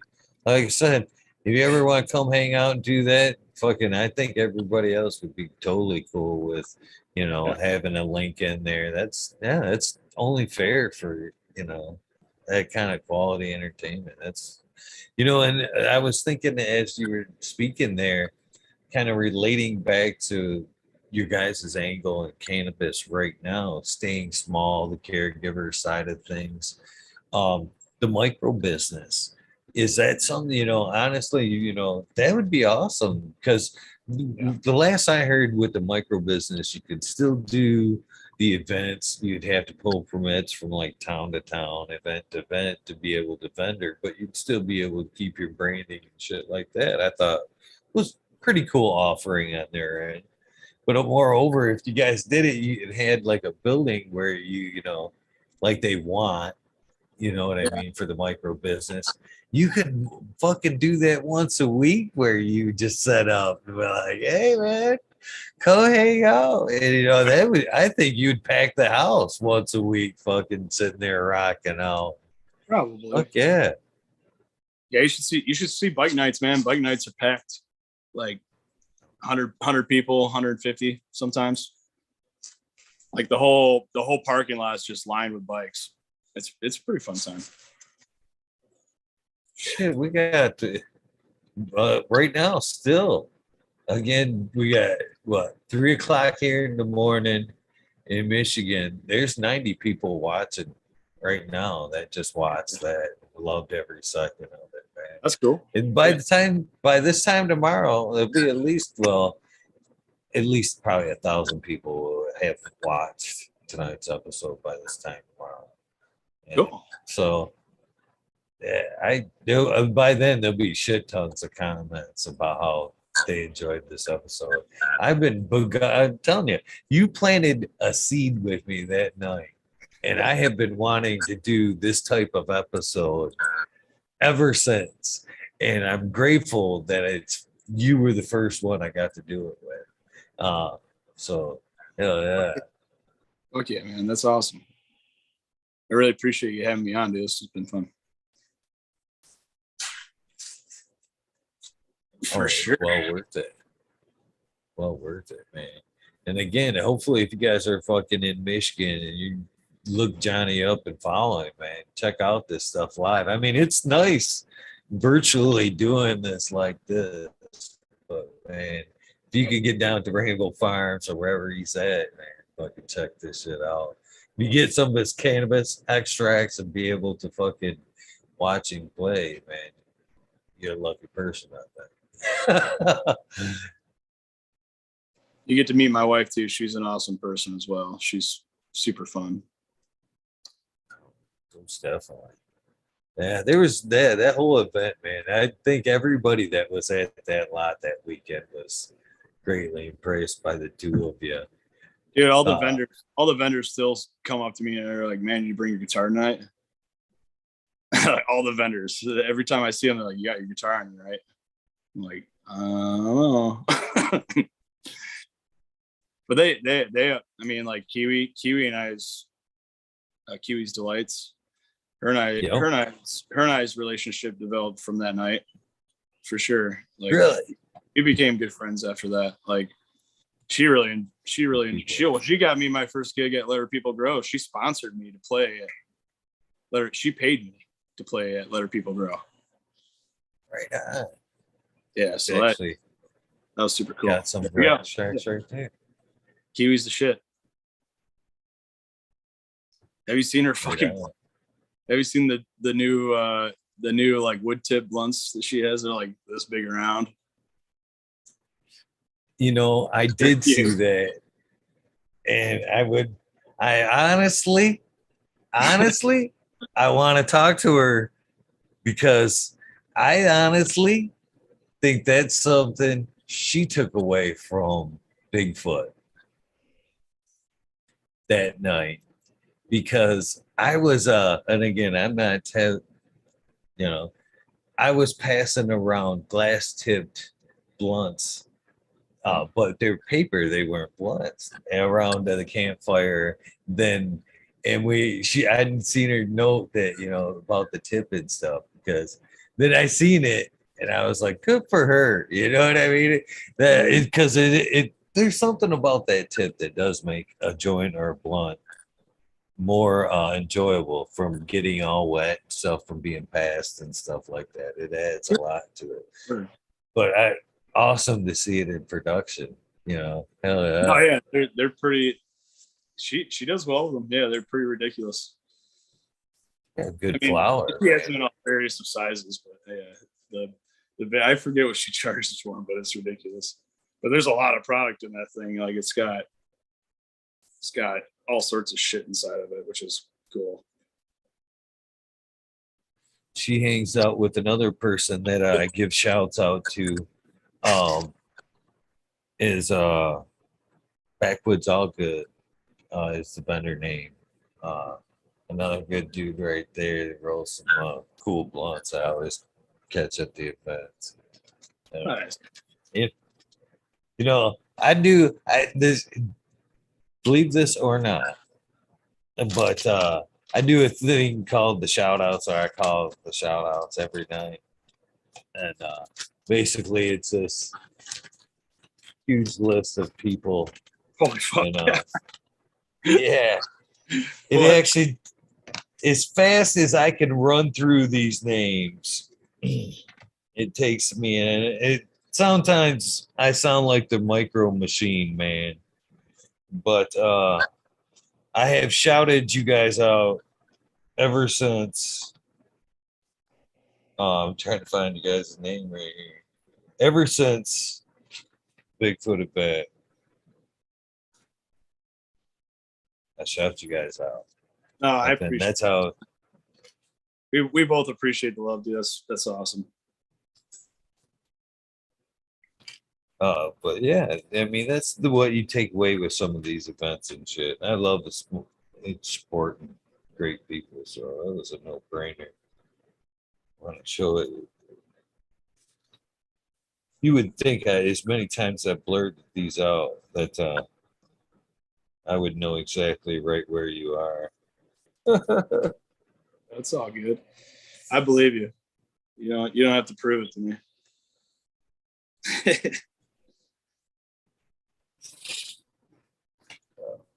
So what do you guys are gonna put in the garden next? I guess. I know you said she kind of dictates a lot of that, but do you have any personal favorites that you'd like to see? Well, we did peanut butter breath last run, and I'm a big peanut butter breath fan.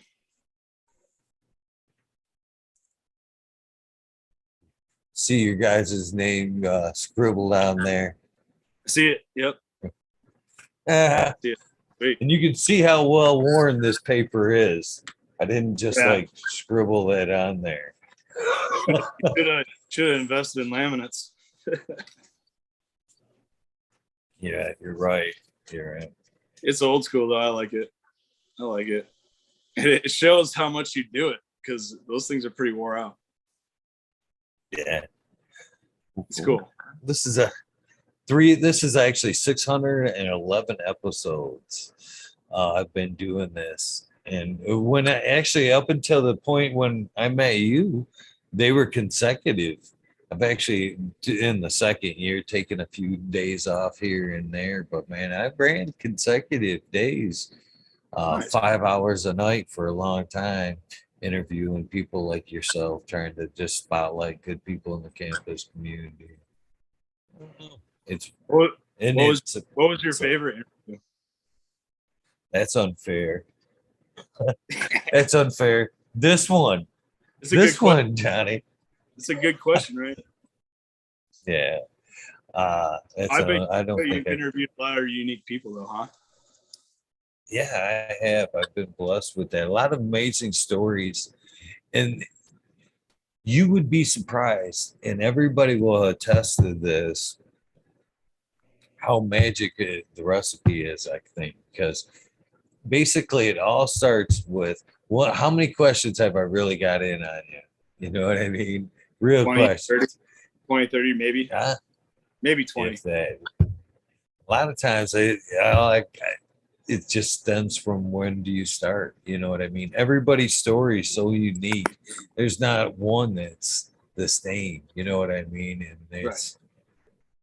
it's a real cool thing to hear Yeah, their I mean, story. it makes it intriguing to watch because you kind of get a new kind of bio of the life of a grower and where they started, why they do certain things certain ways, and kind of their insight of how they're treating this plant and how they use it in their life, which is cool. I think it's you're providing a pretty cool platform for people to be able to express their story and kind of see beyond the cannabis and also deeper into the cannabis too. Sure, yeah.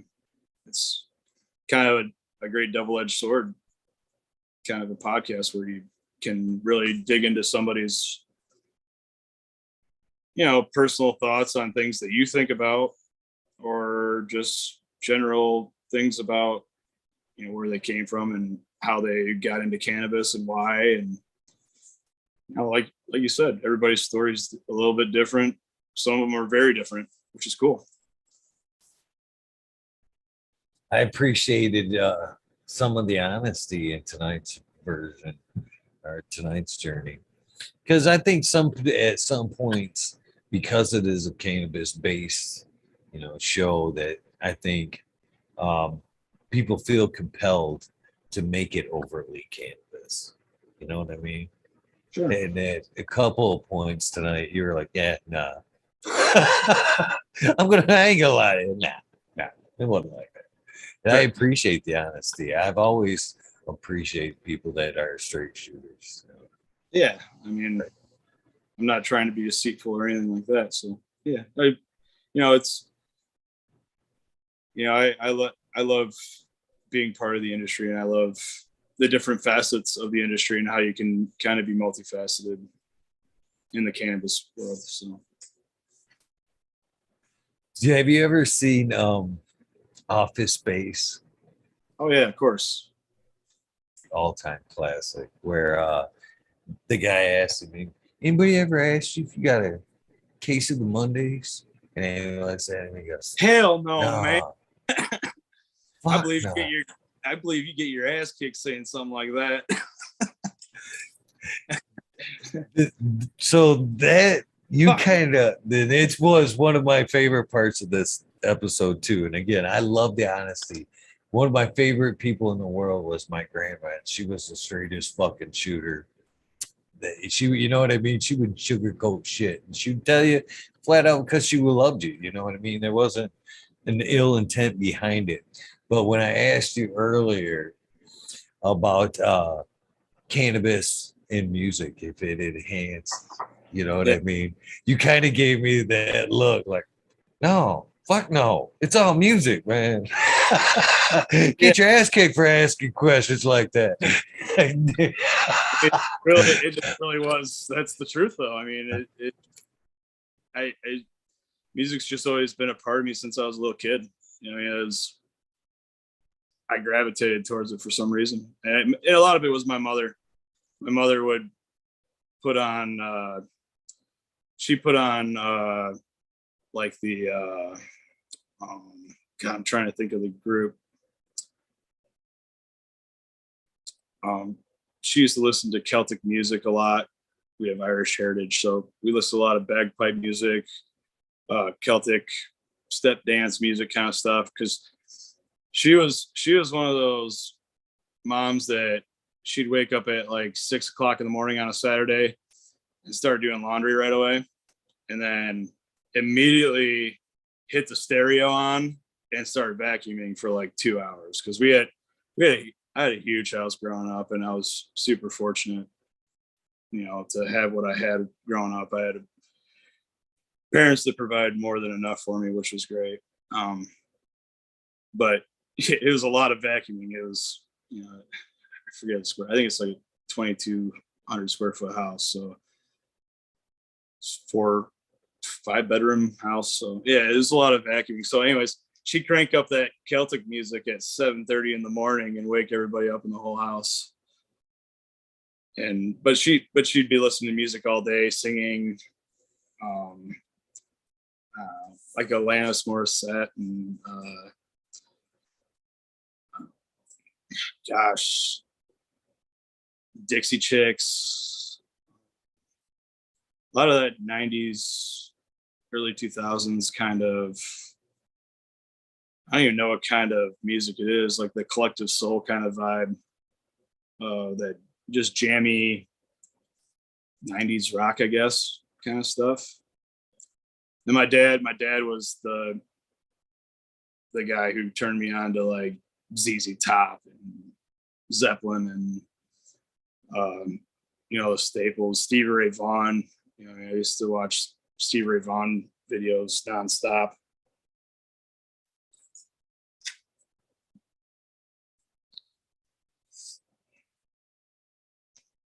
Awesome music, all of it, that's for sure.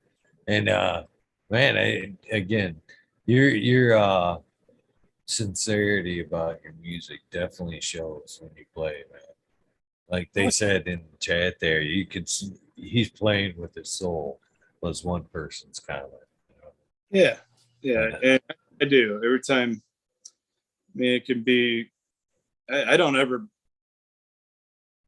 know how to. It's either all throttle, full throttle, or no throttle for me when it comes to music. It's either I'm not feeling it or I'm feeling it. And if I pick up a guitar, it's because I'm feeling it. I'm ready to go. I don't play music to not sound good. I play music because it's appealing to me. It makes me happy. And I like making music. Hopefully good music. Oh, that's without question, man. That's without question. Yeah.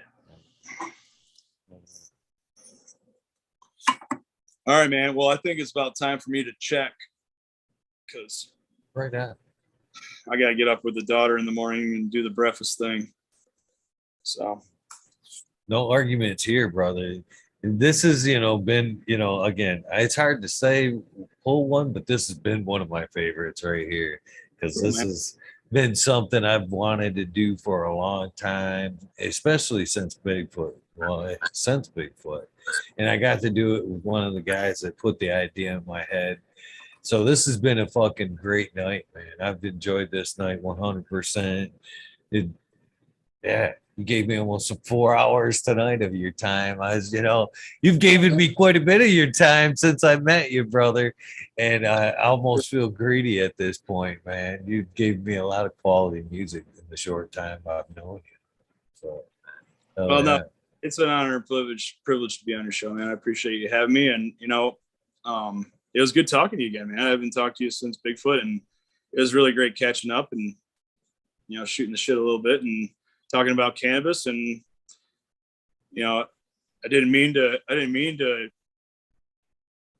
act like I was trying to push you off and not do it, but it's just busy. I understand, man. I understand. That's the thing, man. People don't understand about the cannabis life, man, is we live it passionately, but again, we were talking about the cultivation, passing it on, man. I've never seen a lazy stoner. And cultivation, is very enriching, and I hope it is a multiple generation thing. So, yeah. But a couple of things before you go, Mr. Johnny Green Thumb. Thank you, first and foremost. Secondly and thirdly, I'd like to explain how things work around here. Now that you've done your time here on the show, you're welcome to come and go as you please. Basically, this is how things work around here. Monday nights, I do a thing called the Weed Nerd World. Wednesday nights, if I can remember when I'm scheduling, I'm supposed to leave it open for a West Coast takeover, which is an earlier version of the Weed Nerd World. But basically, what the Weed Nerd World is a panel type ish show that's only open to past guests. The Zoom link that I sent you is now good forever. Anytime that you see, if you subscribe to the channel, Monday nights, Wednesday nights, like I said, are good chances that, well, Monday night for sure, that you can come hang out, talk cannabis, extracts, sometimes psychedelics, not gonna lie. Sometimes we get a little bit out of the mushroom talk. It's part of it, I guess. Sometimes conspiracy, whatever. If you guys want, if you're up and just want to hang out and smoke and whatever, come hang out, man. We'd love to have you. We're always looking for, different perspective on things, different personalities, just to make things fun and whatnot. Yeah, so I like it. Anytime you see that in the title, you're more than welcome to come hang out. You don't need an invitation. You've got the Zoom link. You just hit that son of a bitch and come hang out. Is how it works now. So with that being said, please consider in the future. We'd love to have you. With the other thing I'd like to get from you is a silly thing I call the soundbite, which is like the old school radio identification thing. Basically, what I'm looking for in my words is, hey, this is Eagle, and I'm on fucking Talking Shit with Eagle, episode 611. You put whatever you want before or after that is basically as long as it's that in the title. I will use this for commercial for your episode at some point. So I am ready. Now, Mr. Green Thumb. Johnny Green Thumb, and I'm talking shit with the Eagle. Episode 611. I almost forgot. Oh, yeah. Thank you one last time, my friend. I have been waiting for this episode, and it has been a great episode. And hopefully we can look forward to having you back. And maybe at any point, your choice, I would love a straight up Johnny Green Thumb 710 takeover where you could just play. You could just play. Dude. We'll set up a tip jar link, and I'll play for a couple hours. Yeah. Fuck yes. Yeah, we'll talk. Yep. I'll let you know when I got like a Friday night or something. I don't know. Yeah. We can set up just a 2-hour block where I do it. Done deal. Cool. Deal. Sounds like a plan. Done deal. All right. Well, grateful. That's how I'm going to leave this episode with you. The single word grateful, my friend, because that's how I feel tonight with this episode. For you guys, I forgot. The other place you can find Weed Nerd World is when time goes short. So usually if an episode does go short, that's a Weed Nerd World. I finish off the night with the Weed Nerd World like that too. So they're kind of random. So with that being said, thank you guys for tuning in. This was an amazing episode. Do not forget to do something nice for somebody. Random acts of kindness do save lives. Don't be afraid to help somebody. Thank you, Mr. Green, Johnny Green Thumb 710. Look him up on IG so you can find out where he's at and what he's doing. Have a good night, my friend.